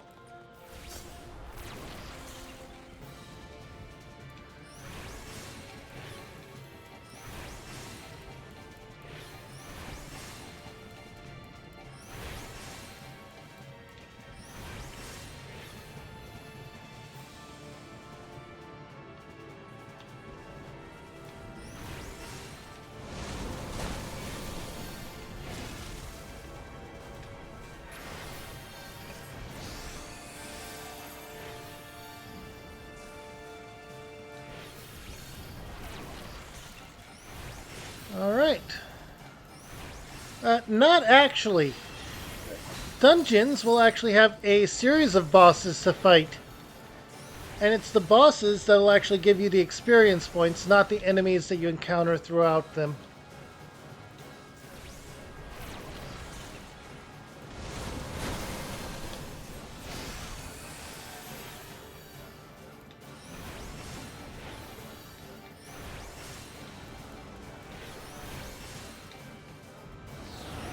And if the different things confuse you a bit, don't worry too much. There's actually a portion of tutorial that even gives you some decent gear for the level when you reach around level 15.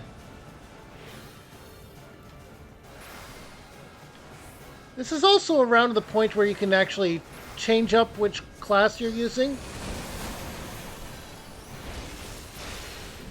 So it gives you a bunch of reasons to do that. Also, Hero's Ring of Fending. That's a tank equipment.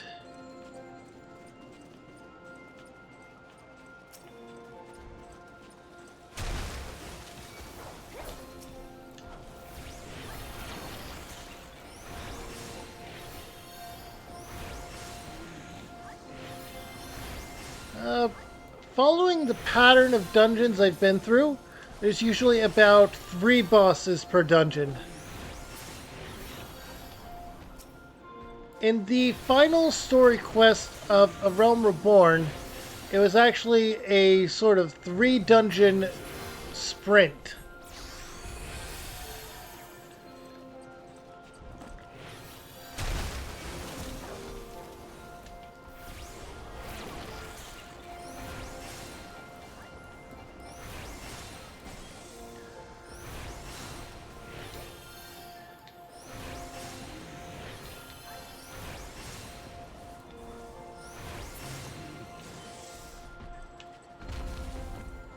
That is the general rule of thumb.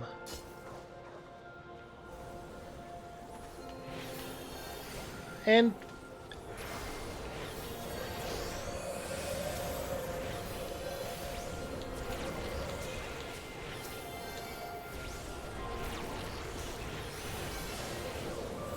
it is a decent game. There is a free trial for it if you wanted to check it out. It only goes through the Realm Reborn quest, if I recall, or quest line.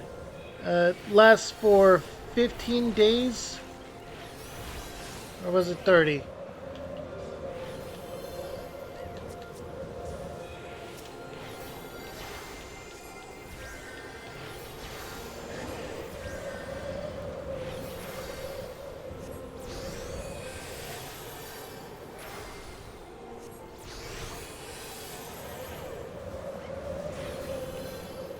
Alright, there we go.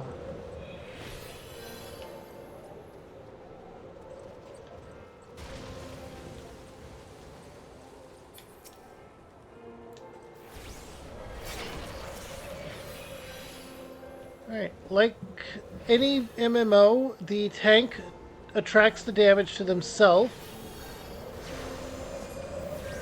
And you have healer and DPS. There's no support or buff heavy class as far as I'm aware.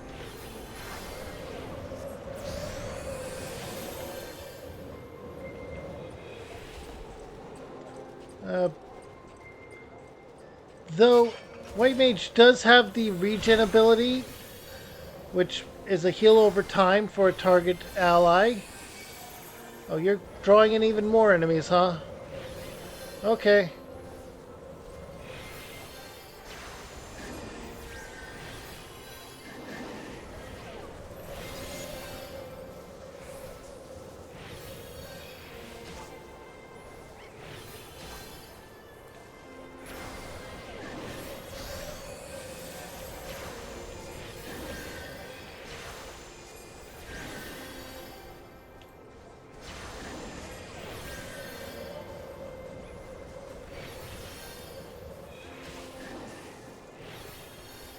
Alright. This is going pretty good. Thanks. It's not too hard being a healer. You just have to keep track of hit points and stay on top of it.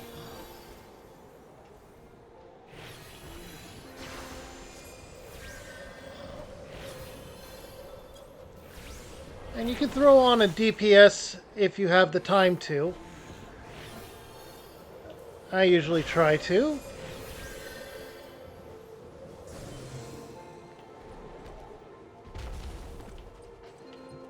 And here we are, another boss.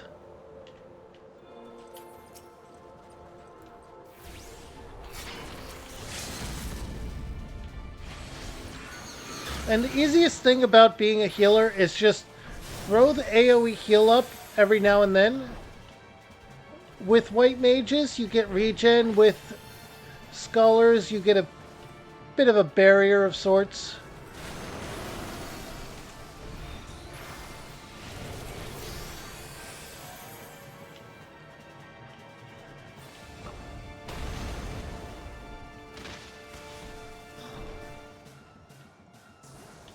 Stay out of the red circles, and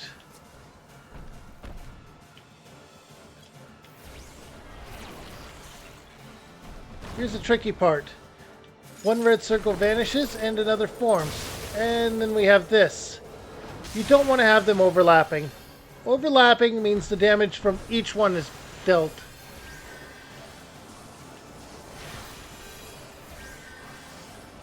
There are other types of markers as well. Ones that you have to be a certain distance away from them. Ones that you have to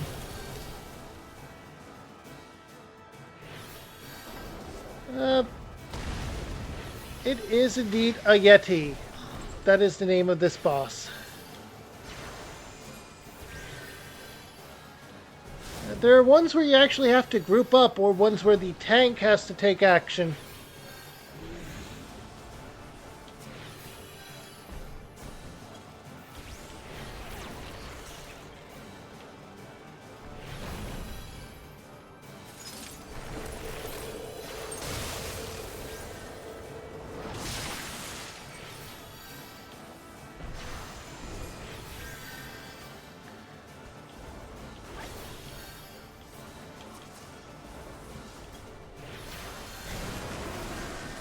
If there's a tricky portion, it is keeping track of what one is where on your abilities.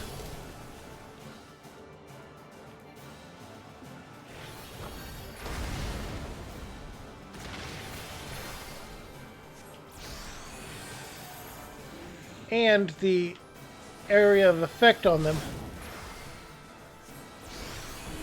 Make sure your allies are caught in them.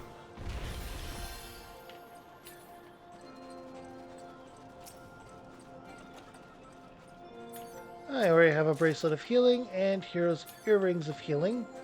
Let's see if that can be equipped now. Nope. And you'll notice how my experience bar is a lot higher now. It's only the bosses that give experience, but at the same time, they give a fair amount of it.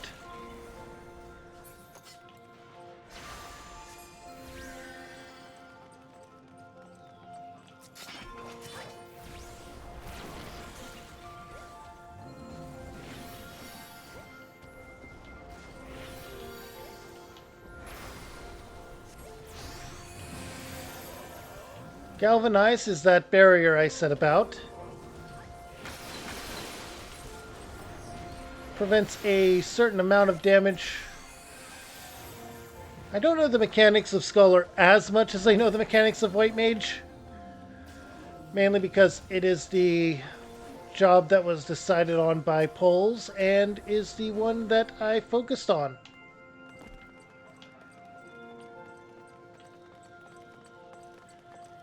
Although I have been leveling them all up so that I can go through all of the job quests.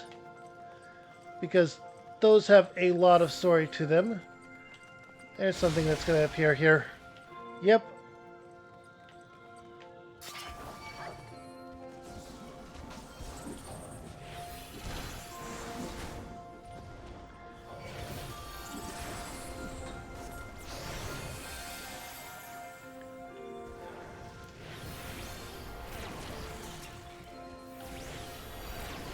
All right.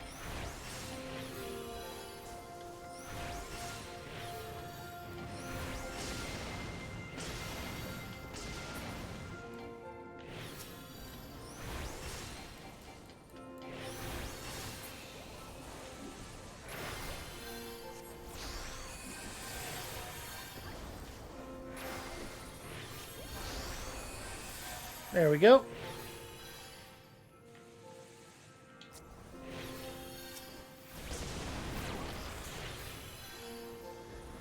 All right.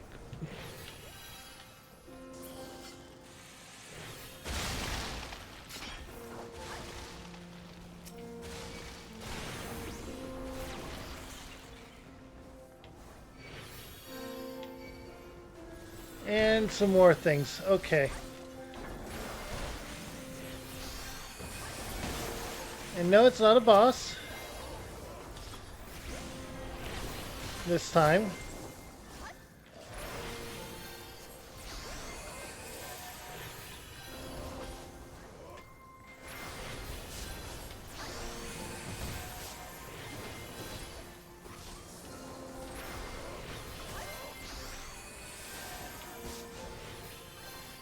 There we go. They should be able to handle this easy. And another one.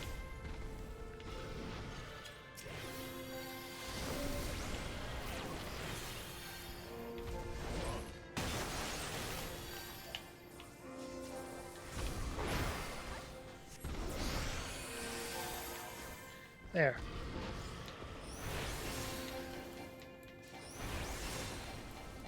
And yes, attacks from the enemy's back will deal more damage. The background sound is the game's.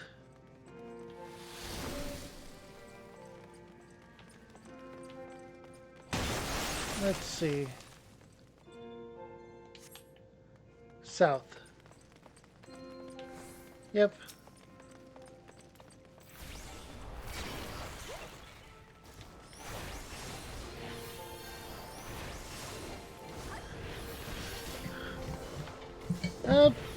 They can be tricky.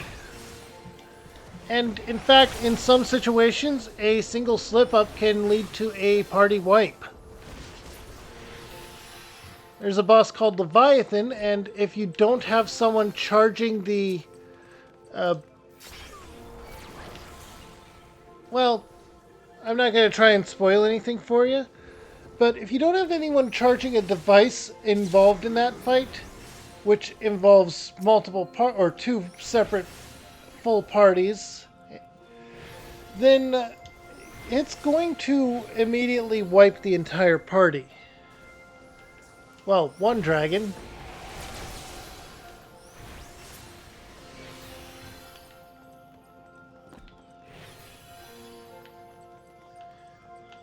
If you like dragons, you'll like another dungeon a bit more. It's actually an earlier dungeon, too.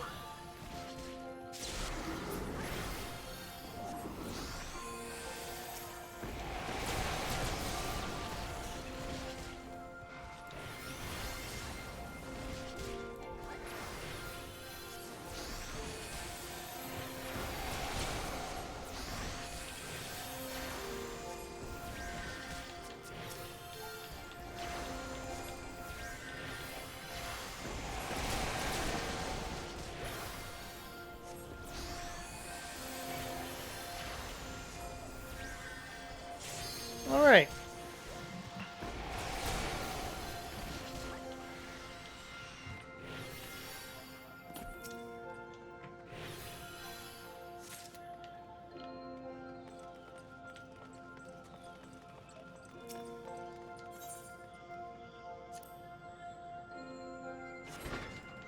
Now, you might be interested in this boss, but it's not a dragon.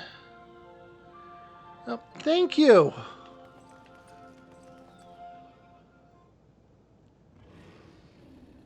It is a creature from Norse mythology that has appeared in many a Final Fantasy game. Fenrir.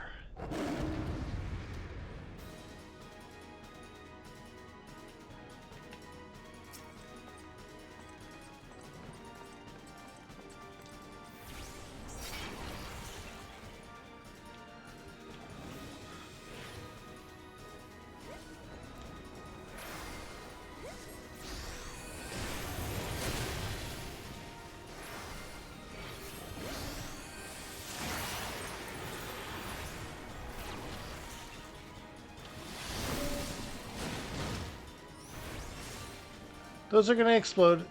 Oh, right. In this one, you have to hide behind the ices to avoid getting immediately defeated. And then avoid getting exploded by them. This is a real boss. This is the last one of the dungeon.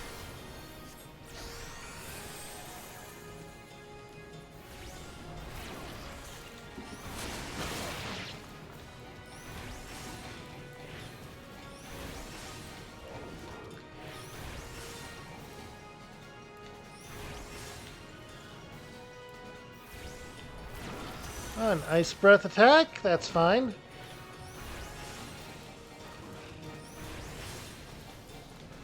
If you're not sure what to do when a boss is doing a move and you're in a NPC filled dungeon,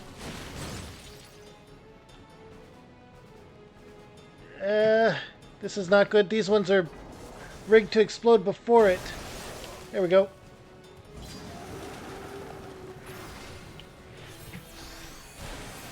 And I messed up. I got caught in the explosion and am locked in place.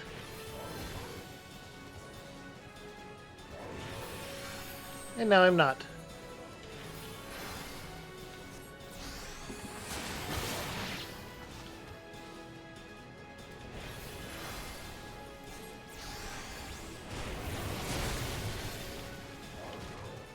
Okay.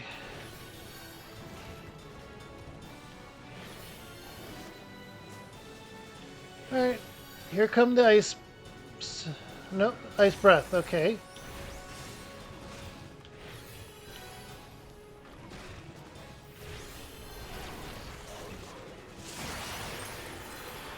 Here comes the icicles. Alright. 3 of them are going to be glowing, and only one of them is going to be usable as shelter.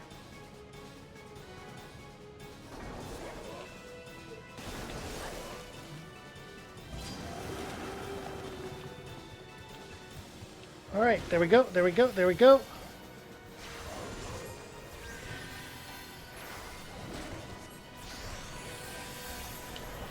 And throw bio back on Fenrir. And there we go, we got it level up. We are now level 54.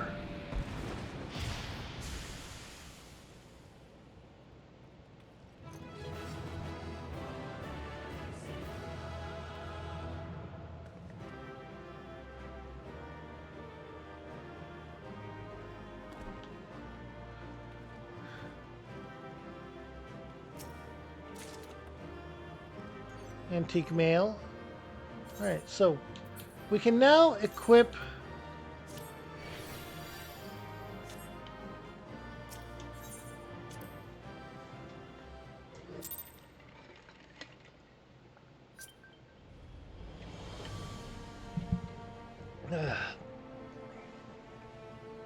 level 54 will let us do a lot of quests in the area, so let's go ahead and get back to White Mage and continue on the quests.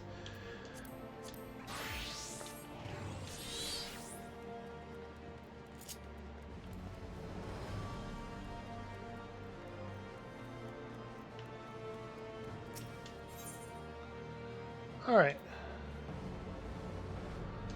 Sky Steel Manufactory and the airship landing, right?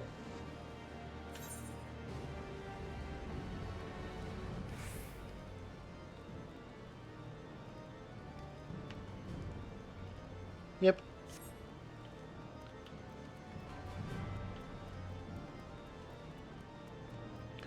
Manufactory. Because if I'm right, we'll be fighting a bigger boss here soon. You're the guy I get the Mechanist quest from. Here we go. Kiara, how in the seven hells do you do it? I was just about to send for you. We have but this moment to completed the Mana Cutter's first successful test flight. A few minor adjustments and she'll be ready to go. While we see to the finishing touches, you might want to pay a visit to Fortem's Manor. A dragoon by the name of Estinians was looking for you.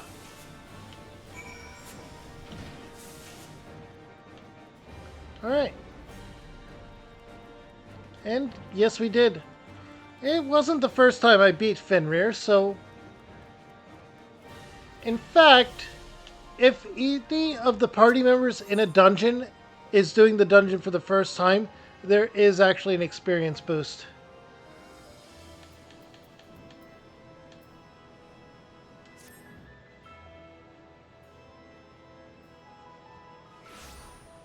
Alright.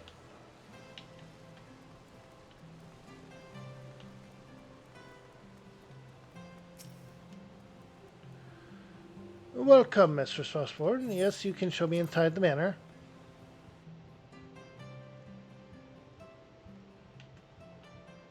Yes, Estinian.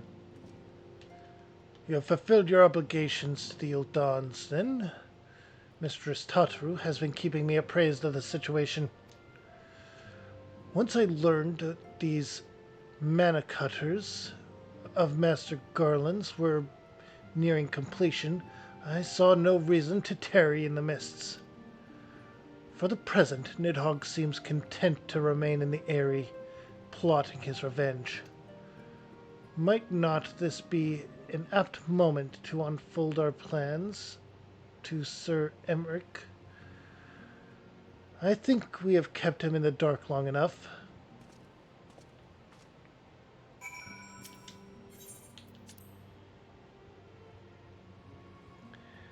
Now, the thing is, we're preparing to fight a Great Wyrm, a super powerful dragon. One called Nidhog. And if it's using a name from Norse mythology, you know it's going to be a powerful boss. Just look at Fenrir. Alright, and we go over here.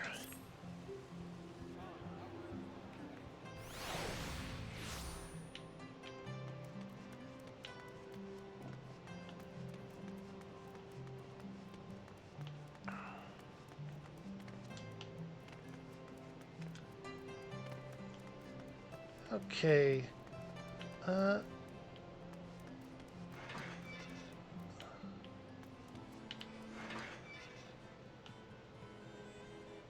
Oh, that's who we delivered the wine to. This is the wrong area.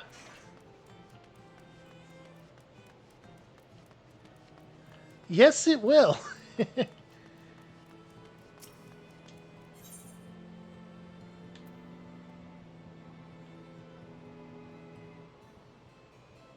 Oh, it's down here somewhere.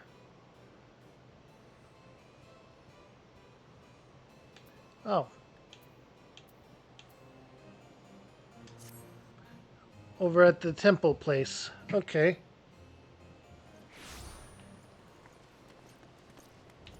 But yeah, there's actually a lot of lore going on with this as it stands.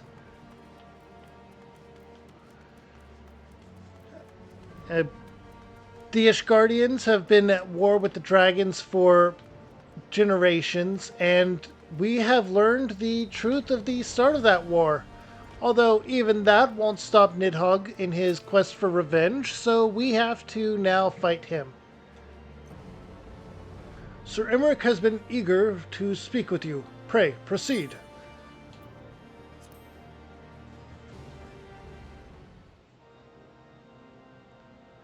Alright, here we go.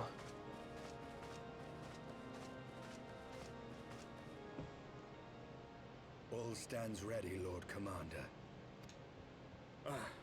The moment has come then.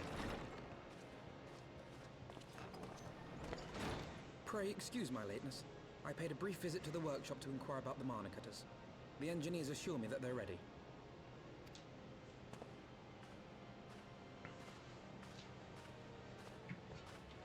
The area is now but a short flight away. Yet what a long and winding path we took to reach this point. Yes, indeed. Were it not for Master Alphino's proposal, we never would have attempted to parley with the dragons. Though our negotiations yielded little, our expedition with Lady Iceheart taught us much. You took an unimaginable risk. I could scarce believe the tale Estinian told. Aye. 'Tis true that many of our countrymen would sooner die than join hands with the heretic's mistress. But 'twas through that most unlikely of alliances that we came to speak with Hraesvelgr. A conversation that went rather poorly, as I recall. In this instance, the journey was more important than the destination. Had we not slain Nidhogg's consort, Tiaman, and put the Great Wyrm on his guard, the Dravanians would have arrived at Ishgard's walls long ago.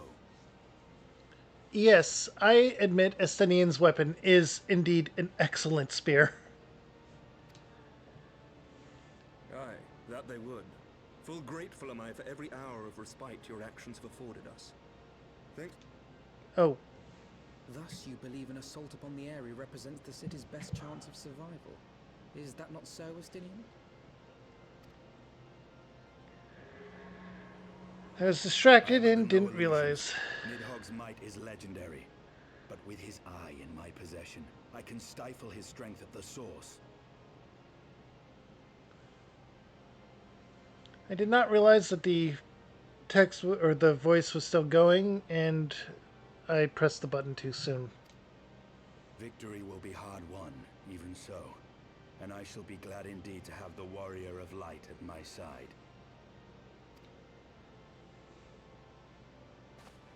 You shall have my blade as well. There are more of these mana cutters to be had, yes? Lord Commander, no. How can I, a proud knight of Ishgard, stand by and do naught while an outsider risks life and limb for our homeland? I swore an oath to protect this city. He is not a prince. He is a commander of the army of Ishgard, which is ruled by a theocracy and supported by a number of noble houses. Pray leave the slaying of dragons to dragoons, Sir Knight. Your duty Yes. to command the city's defense is no less vital. Should we fail, and Nidhogg slip through our grasp, who then will hold the walls against him? Will you leave Ishgard in the hands of the Holy Sea's zealots? There are others. Who but you has the authority and the standing to orchestrate a city-wide defense?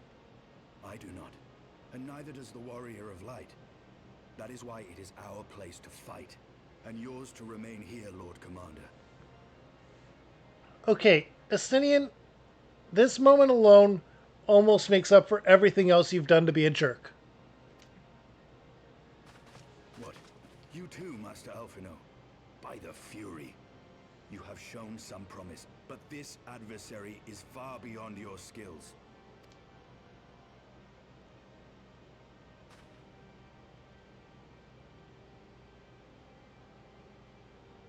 Your candor is appreciated, Sir Dragoon.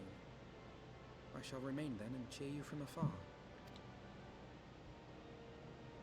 Well, my friend, would seem I have discouraged the last of the volunteers, and claimed the task as ours alone. But if any alive can best this worm, 'tis surely we too.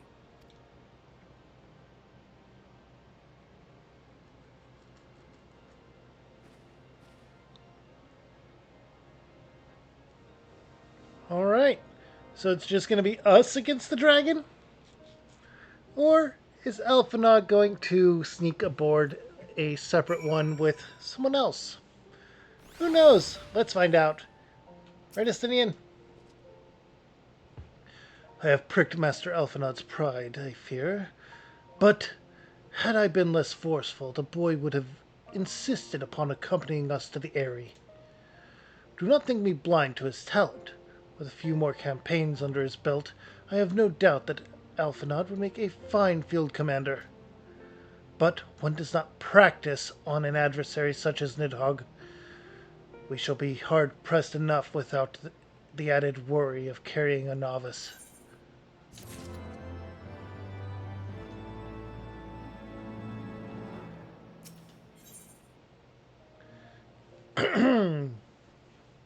Alright, this is going to get us a mana cutter key. Oh, it's going to be a mount. Excellent. And it'll add more ether current. So let's accept the quest. We have tarried long enough. Let us call upon Master Garland and take possession of the mana cutters.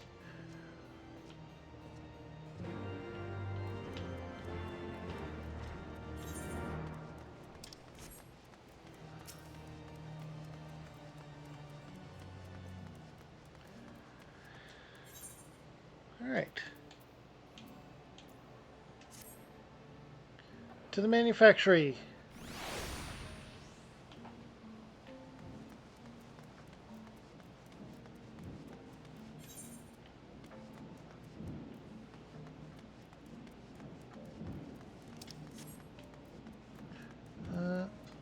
This way? Yep, there you are. Kiara, old friend. The cutters are ready when cutters are ready when you are. Their finer adjustments cost us a few sleepless nights, but we got there in the end. Which means you can get there where you need to go. I tell you, these little beauties will tear through that wind barrier like a Kermit drill through a cottage cheese. And that, my friends, is our Garland Ironworks guarantee. You have our thanks. Come, Warrior Vite. The Dread Wyrm awaits. Alright, here we go. Going to cutscene us right there. That's nice.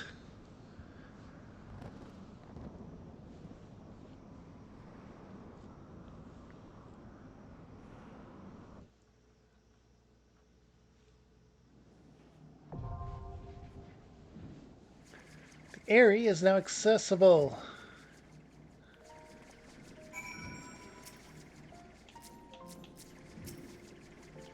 Alright. Oh, we can enter with a party of NPCs, which will be a knight, dragoon, and baronet. Alright. Register and commence. Here we go.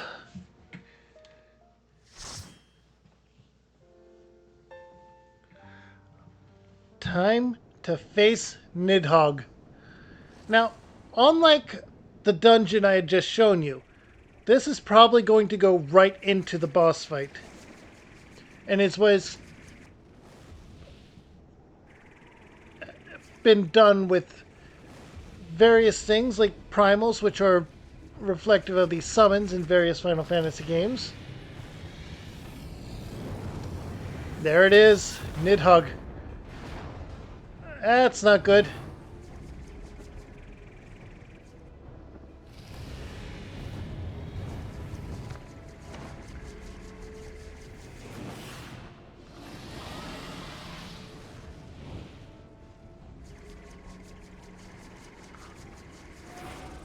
Now, a dragon's power is stored in their eyes in this world setting, and wicked mortals, I shall melt your flesh and turn your bones to ash. And Estinian holds the eye of Nidhogg and is what gives him his power as a dragoon.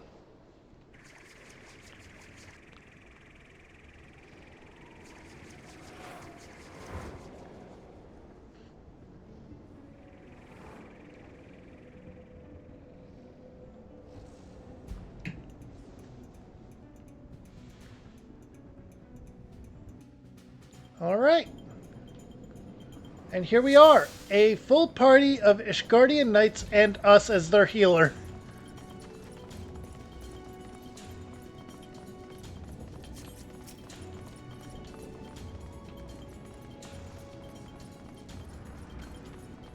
Oh, this is going to be a dungeon. Okay. Full-on dungeon. The area is a dungeon. Okay. Good to know. And drop a regen on the knight. Avoid that.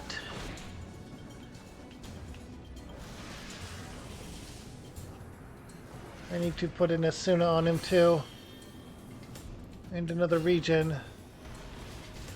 Wait, did the regen land on myself? For whatever reason?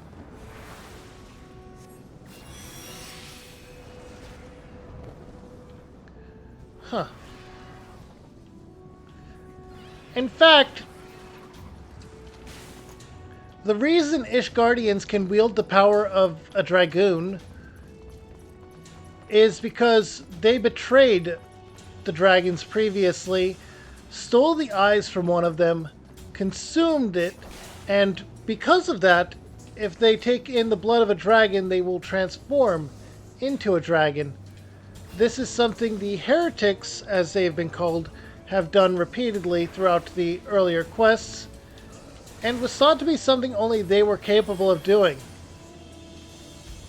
But with this knowledge, it's actually possible that the dragons could turn all of Ishgard into dragons themselves, and the dragons they turn into are mindless savages, so nothing like Nidhogg and Hrasvelgar that we've encountered previously.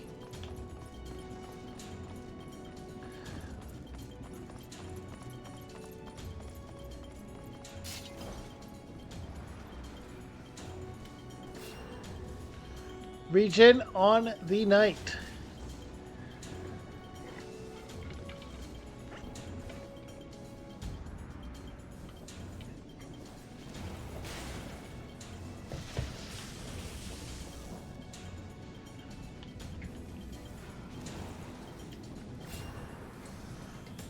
Alright. This is going pretty good.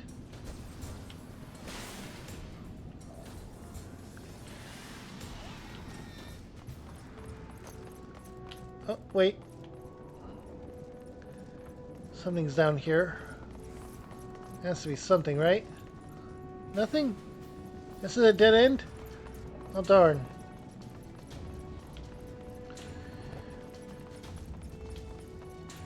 On a place like this, I want to keep an eye out for any treasure troves, because they can provide some decent equipment, some crafting materials for various things if you can acquire a house in the game, and even if you can't.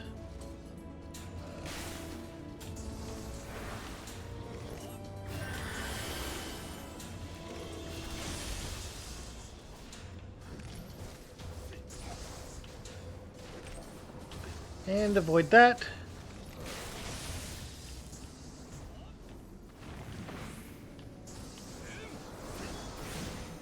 Okay. Know your folly. Let's drop a Medica real quick and get out of that circle. Medica applies a short regen to all that it hits, so it's a good way to make sure that even towards the end of a fight, you're ready for the next one. Here we go. Our first boss of the area, Rangda.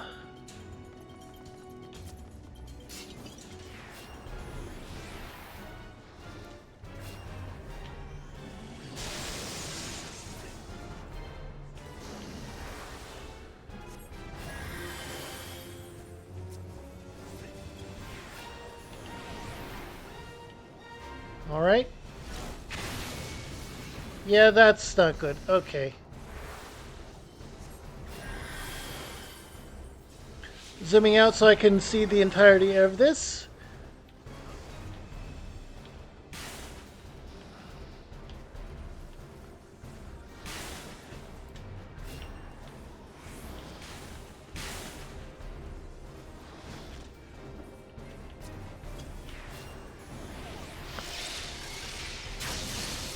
Yeah, that happens. Okay, so it has an attack that'll hit a few party members and immediately back them off of it.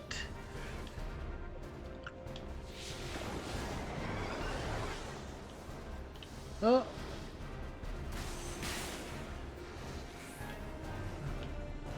Calling down lightning and a lesser dragon.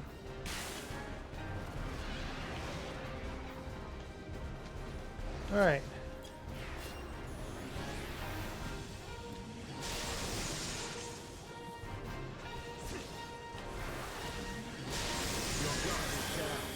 There we go.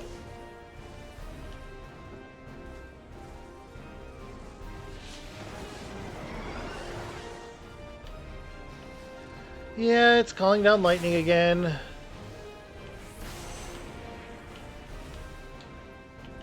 Your guard is down.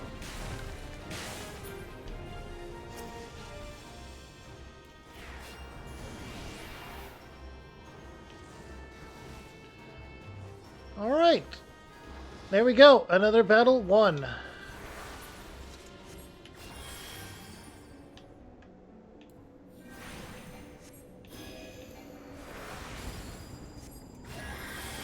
There's a bit of celebratory holy there as we grab the treasure coffer. Orthodox Bracelet of Slaying. Okay, so that's going to be a melee DPS probably. At the very least a physical DPS one.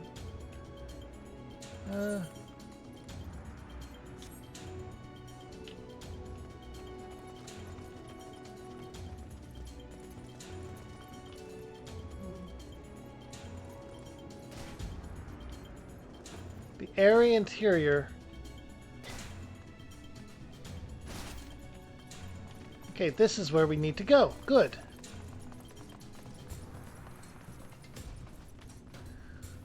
We are diving into what is effectively a Dragon King's nest in order to stop an invasion.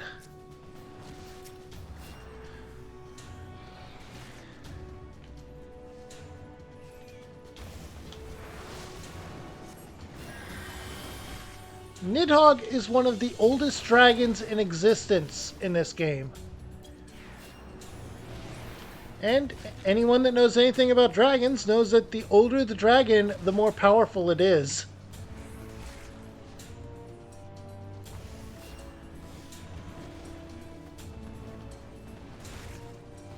Justinian needs some healing. I'm also going to throw a cure on you.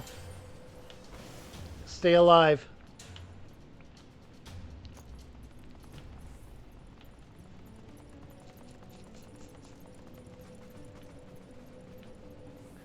Oh, random treasure chest.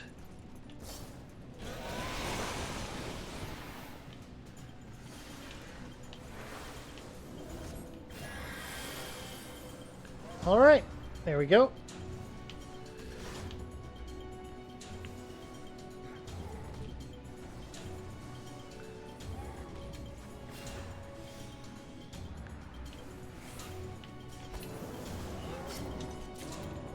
Alright, clear prisms. Those are for glamours, which actually change the appearance of your gear.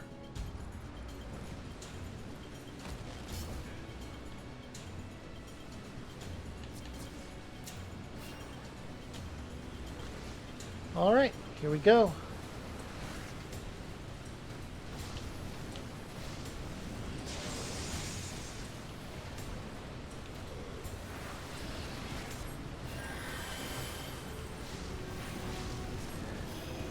Fully deals damage to an area of enemies and stuns them.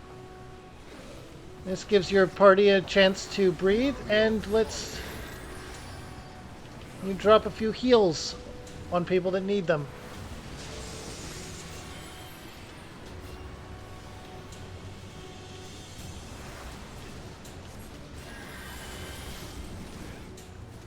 Alright, there we go. Alright, beat those and unlock the way forward.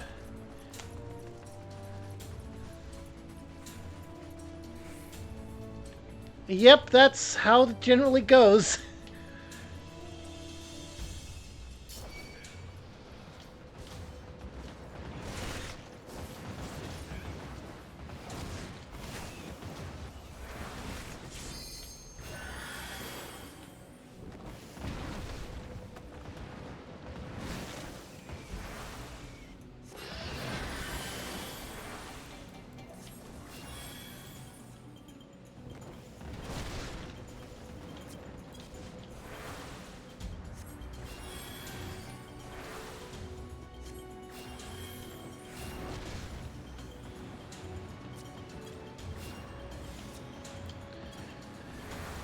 Alright.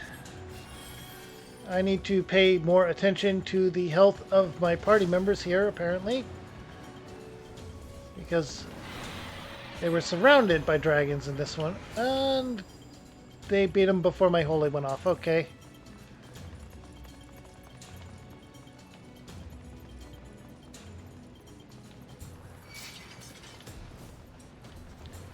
Alright. And circle around. Your guard is down.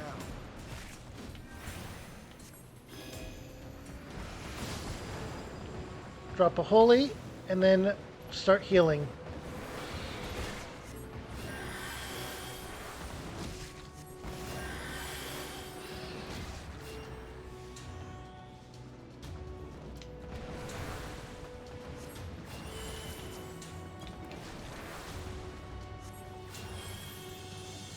Okay.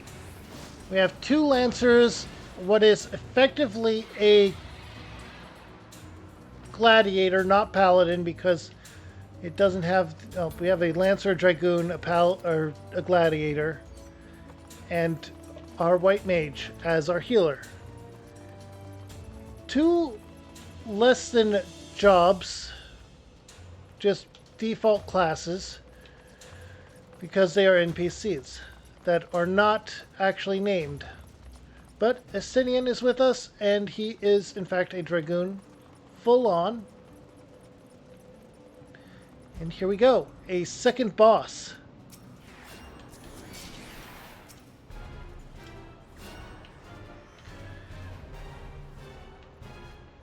Time to focus in on fighting this dragon. I will end your struggles. Because yes, these count as dragons too.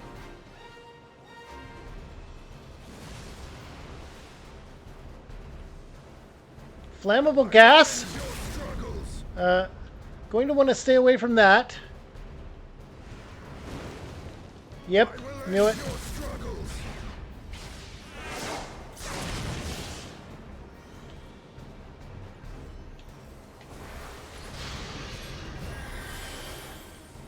Okay, keep them alive and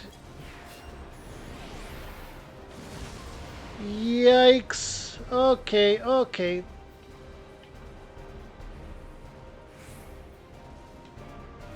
There we go. This is a safe spot. Ish.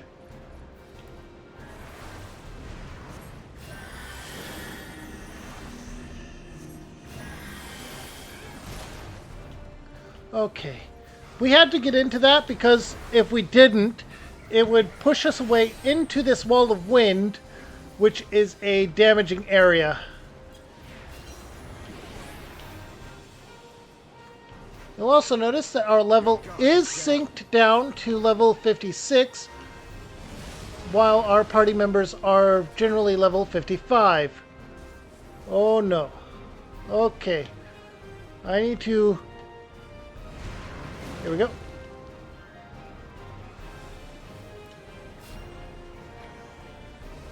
Whew. Flammable gas. Whenever that appears, you should know that a fire attack is coming as well.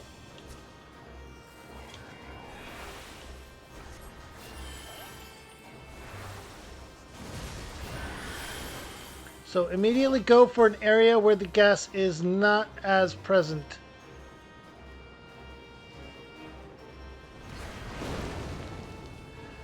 Not good, not good. Okay.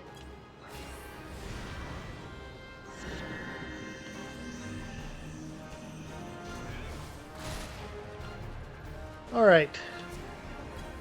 All of those going on, and I kept everyone alive. Good, good. Alright. And if you ever get turned around after a boss fight, the treasure coffer always spawns where you need to go.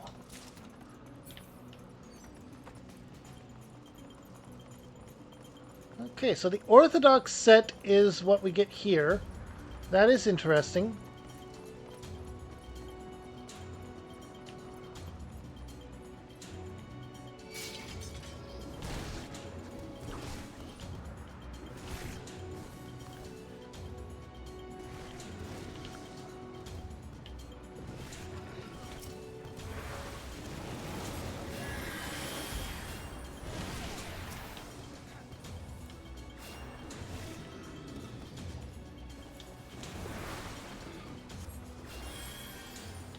Okay. Know your folly. There we go.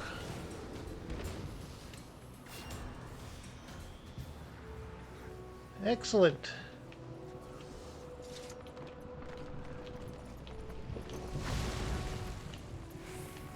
And that is one of the best roadblock solutions I have seen in video games. A pillar collapsing to make a path after a fight. Excellent. Much better than, say, a group of people dancing because they want to dance.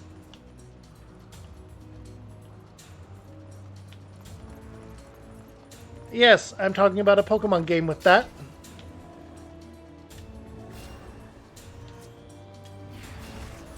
Okay.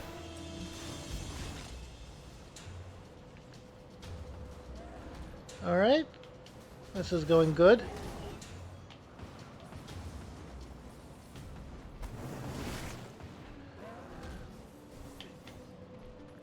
Keep going. Oh no. I took some damage there. I thought I was at the outside of it, but I was still within it enough to get hit. That happens. Fortunately, while it will deal damage and be a problem,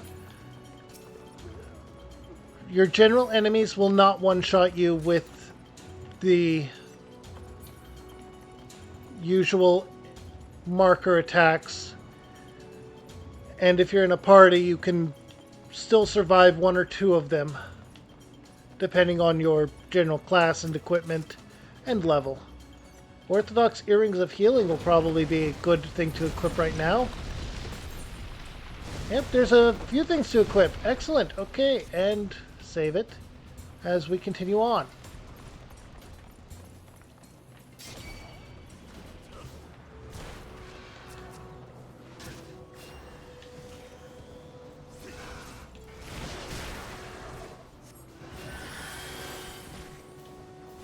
Okay.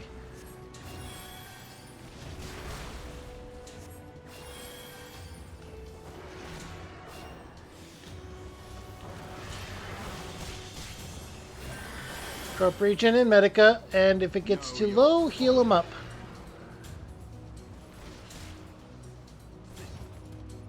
Nothing else here, and up there is probably the boss of the area.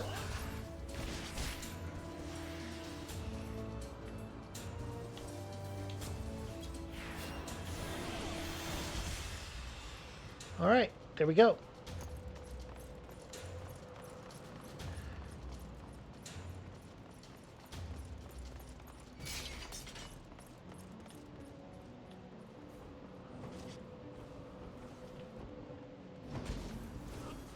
Okay, so that's sealed away from this by these. That makes sense.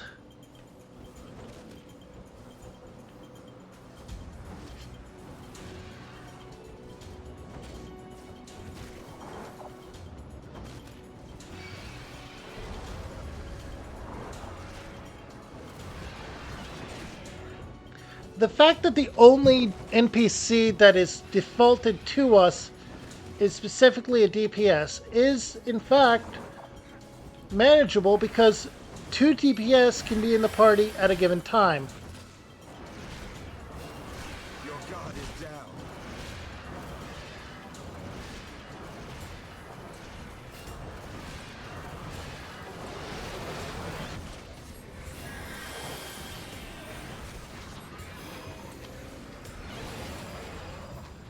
Okay, we managed to get through that, and that is now open.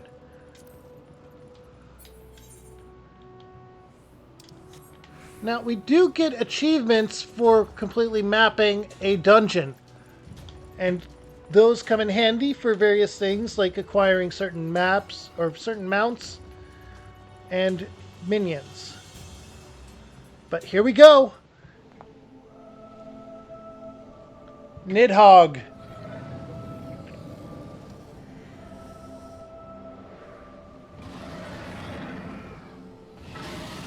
Well, it is an MMO, so there's no actual winning, and there have been so many expansions that... And I'm only on the second main storyline, so... Who knows how long it's going to take me to get further along. But I'm pretty sure I can probably beat this.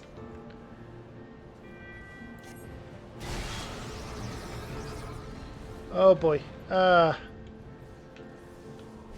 he's going to be a major AoE user.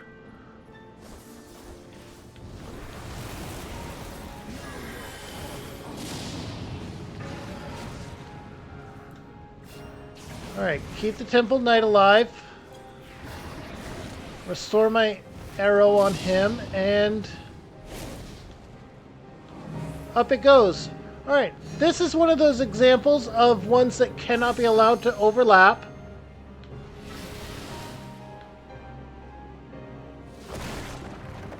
Okay, that was bad on me, but I'm fine.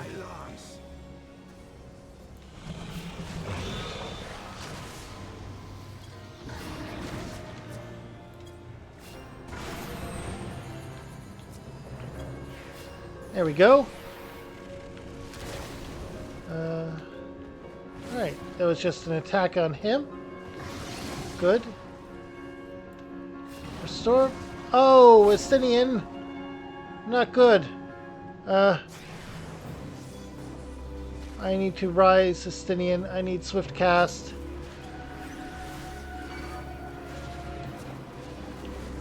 And rise.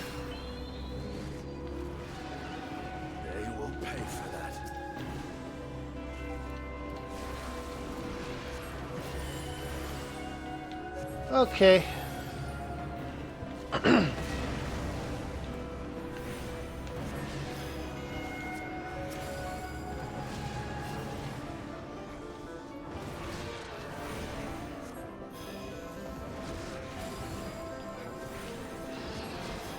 Alright, Nidhogg has retreated and left these to fight us, but he did take Asinian down first. I usually stream for about 3 hours, give or take.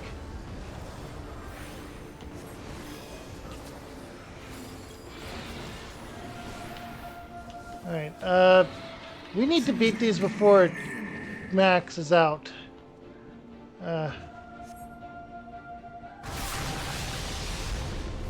That's not good.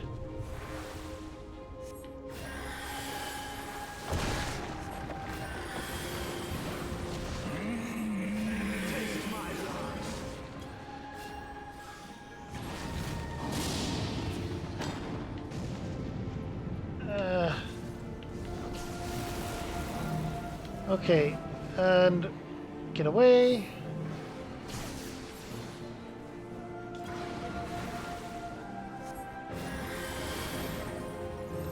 Oh, this is the one where everyone has to group together or that person's going to be KO'd.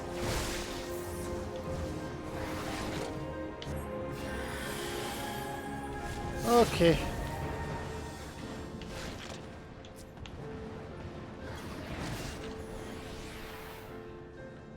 All right. Taste my lance.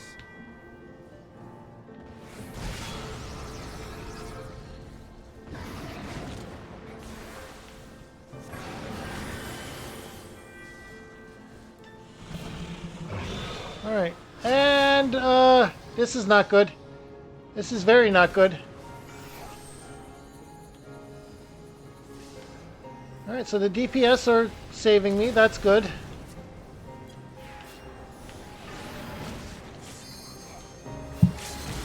Restore the regen on you, and we did it!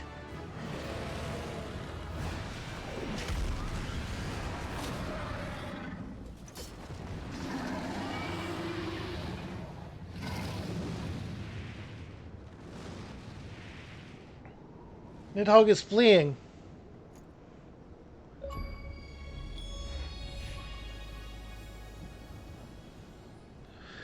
Yep, we reached level 70 as White Mage.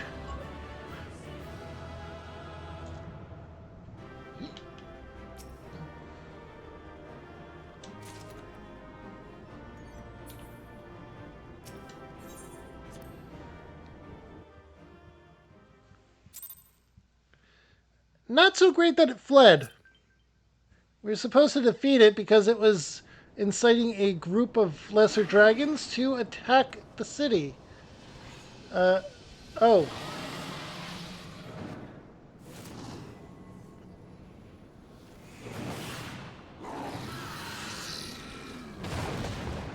Are we going to get a cutscene defeat of it?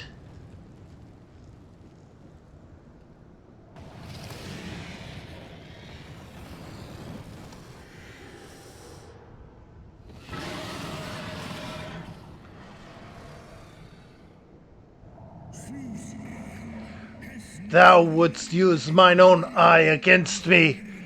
Time hath done naught to delude thy kind's depravity. I have not forgotten thee, dragoon. Mine essence claimed thee once, and it shall do so again.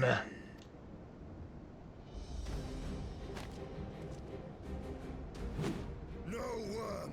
This ends here.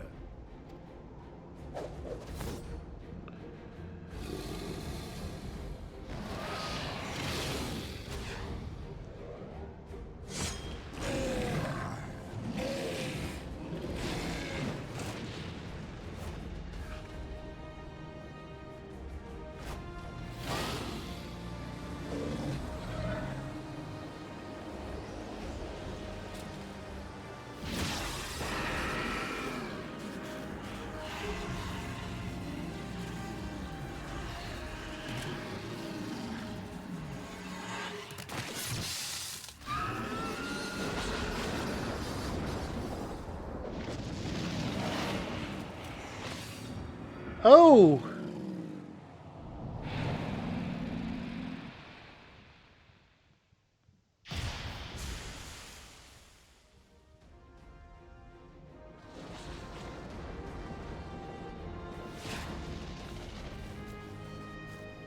He did say about his armor becoming stained red with the blood of dragons. You gifted my people 1,000 years of suffering. Now I gift you an eternity in darkness.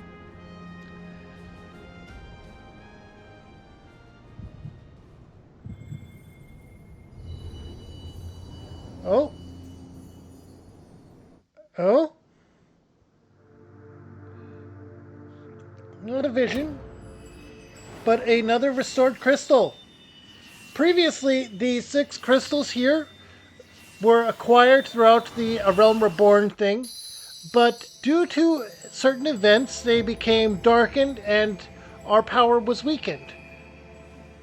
That, in addition to the betrayal, are why we fled to Ishgard. And now things are starting to become restored on both fronts. And a vision!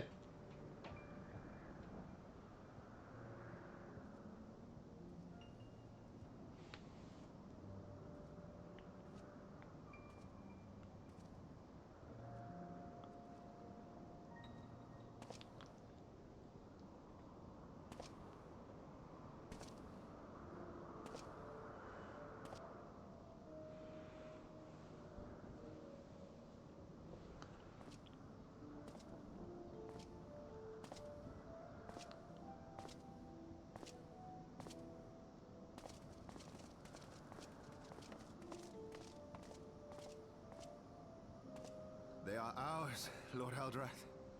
The eyes of Nidhog. Wait, both of them?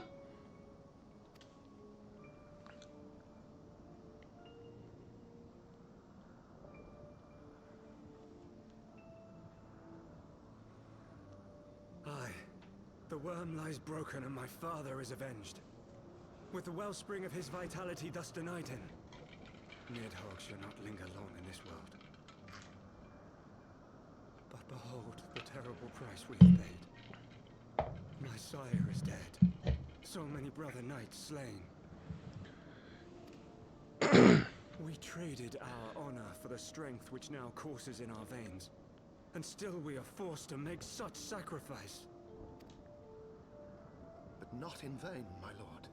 Hraesvelgr is the only great worm left in Dravania. And with Nidhogg's eyes in your possession, who now can challenge the might of Ishgard, ascend the throne, and take your rightful place as the ruler of our people?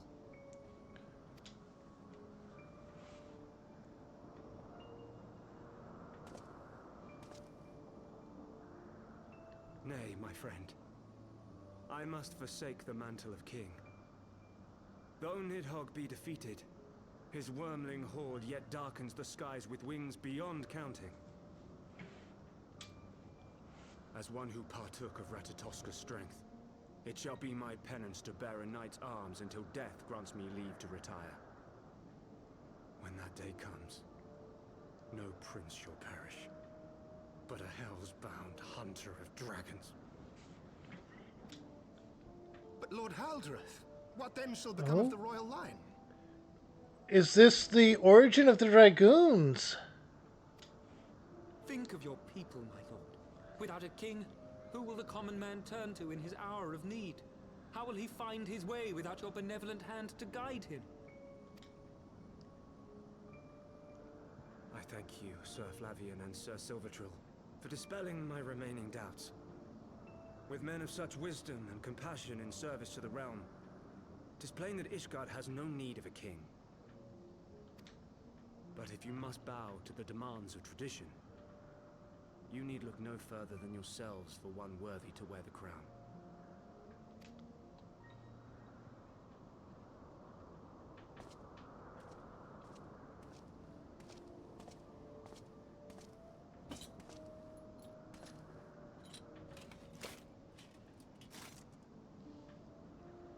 Fare thee well, my brother knights, my loyal friends. On these shoulders shall I bear the weight of my father's sins. With this lance shall I repay the debt accrued through our misdeeds. But if Nidhogg was felled previously, how did he regain one of his eyes? An interesting conundrum indeed, isn't it? What cruel jest has fate played upon us? Have we seized this desperate victory only to lose a king? We can but act as our lord has bid. We few who remain must divide between us the rulership of Ishgard and her people.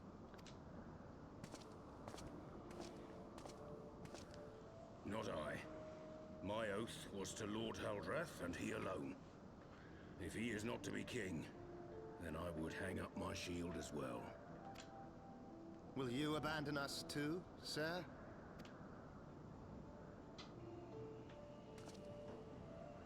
I would wash my hands of blood and betrayal, and take up an honest trade. Mayhap I shall serve ale instead of sharpened steel.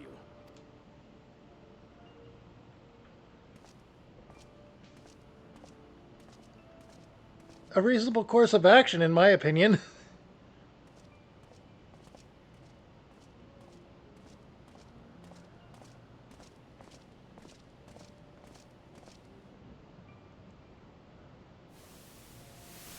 We four, then. And that is the four great houses, isn't it? Forton, Heilenart, Dyrendare, and Zemile. But 4 houses to rule all of Ishgard. And what of the throne? We keep it empty. Until the day a king rises once more, we must assume the role of stewards. Oh. We shall shape our nation anew with a history of our own making, and let the truth of this dark day die here, upon the battlefield. And that is how the history comes about. And I'm not really sure what the next part of the quest will be. Probably not. Though we might be instilling a king.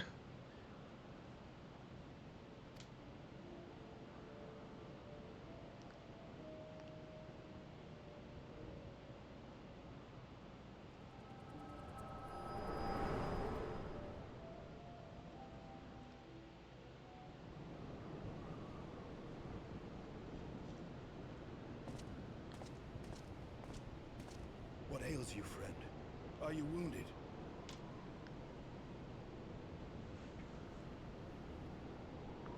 You have borne witness to history, to the culmination of the first battle with Nidhog.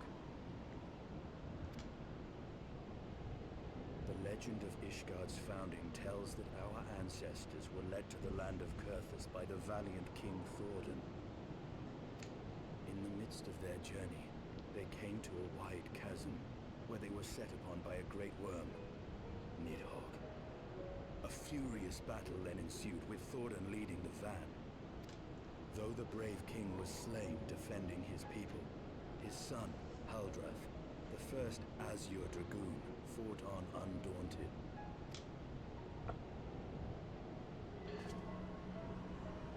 And with a mighty thrust of his lance, he gouged out Nidhogg's eye, forcing the wicked creature into retreat. Thus did this eldritch orb become a sacred treasure of Ishgard, lending its power to every knight deemed worthy to bear the title of Azure Dragoon. A rousing tale, is it not? Would that I could still believe it. But your vision, which we must accept as immutable truth, leaves no room for doubt, save on one point. Yeah, how did Nidhogg restore an eye if both were taken previously? If Haldrath took both of Nidhogg's eyes, then how came this eye to be lodged in the worm's skull?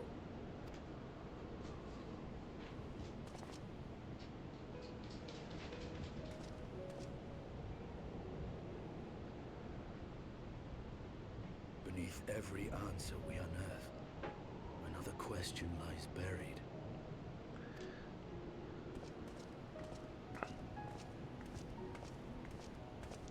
He's finally starting to not be a jerk.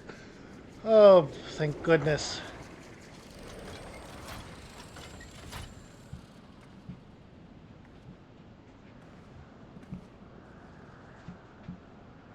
'Twas a fierce battle, but one I knew we would win.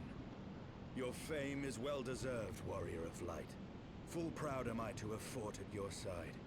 I would fain return with all swiftness to Ishgard to inform the Lord Commander of our triumph.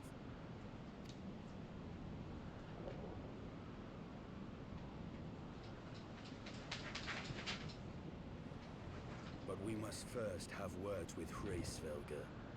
There are parts of this tale that the worm has kept from us, and I would know wherefore.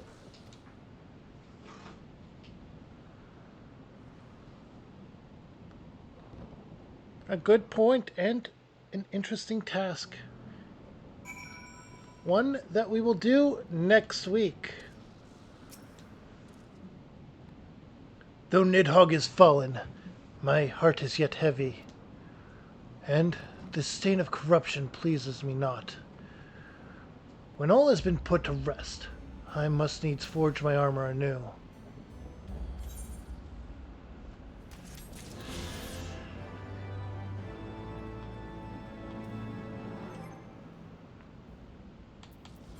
Also, we got a new mount key.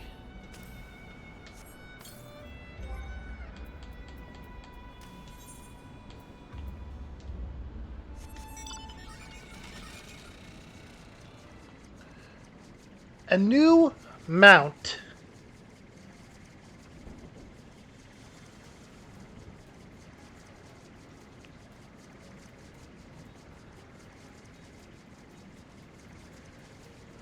Right, on Twitter. Here we go. Notifications.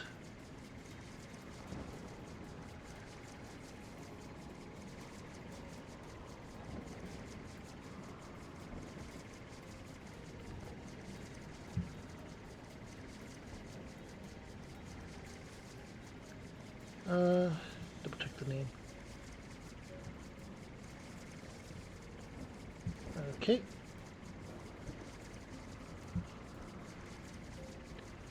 I will follow back. There you go. And this is where we're going to go ahead and end it with our brand new mount. Look at this. Isn't it nice?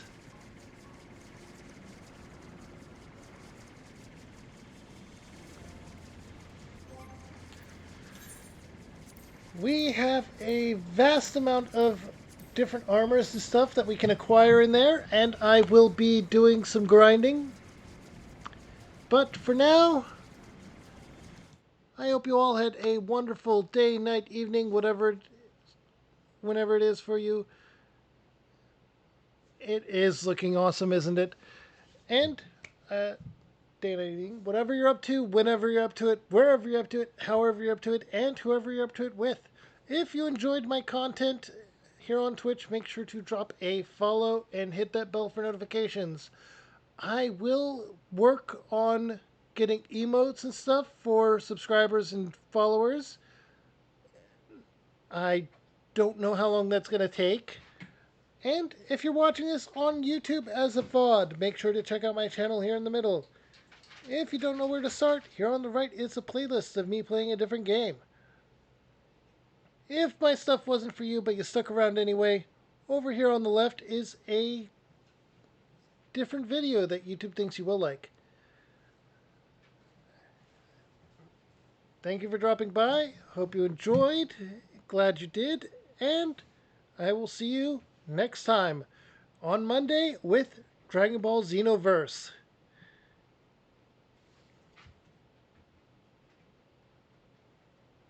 Bye.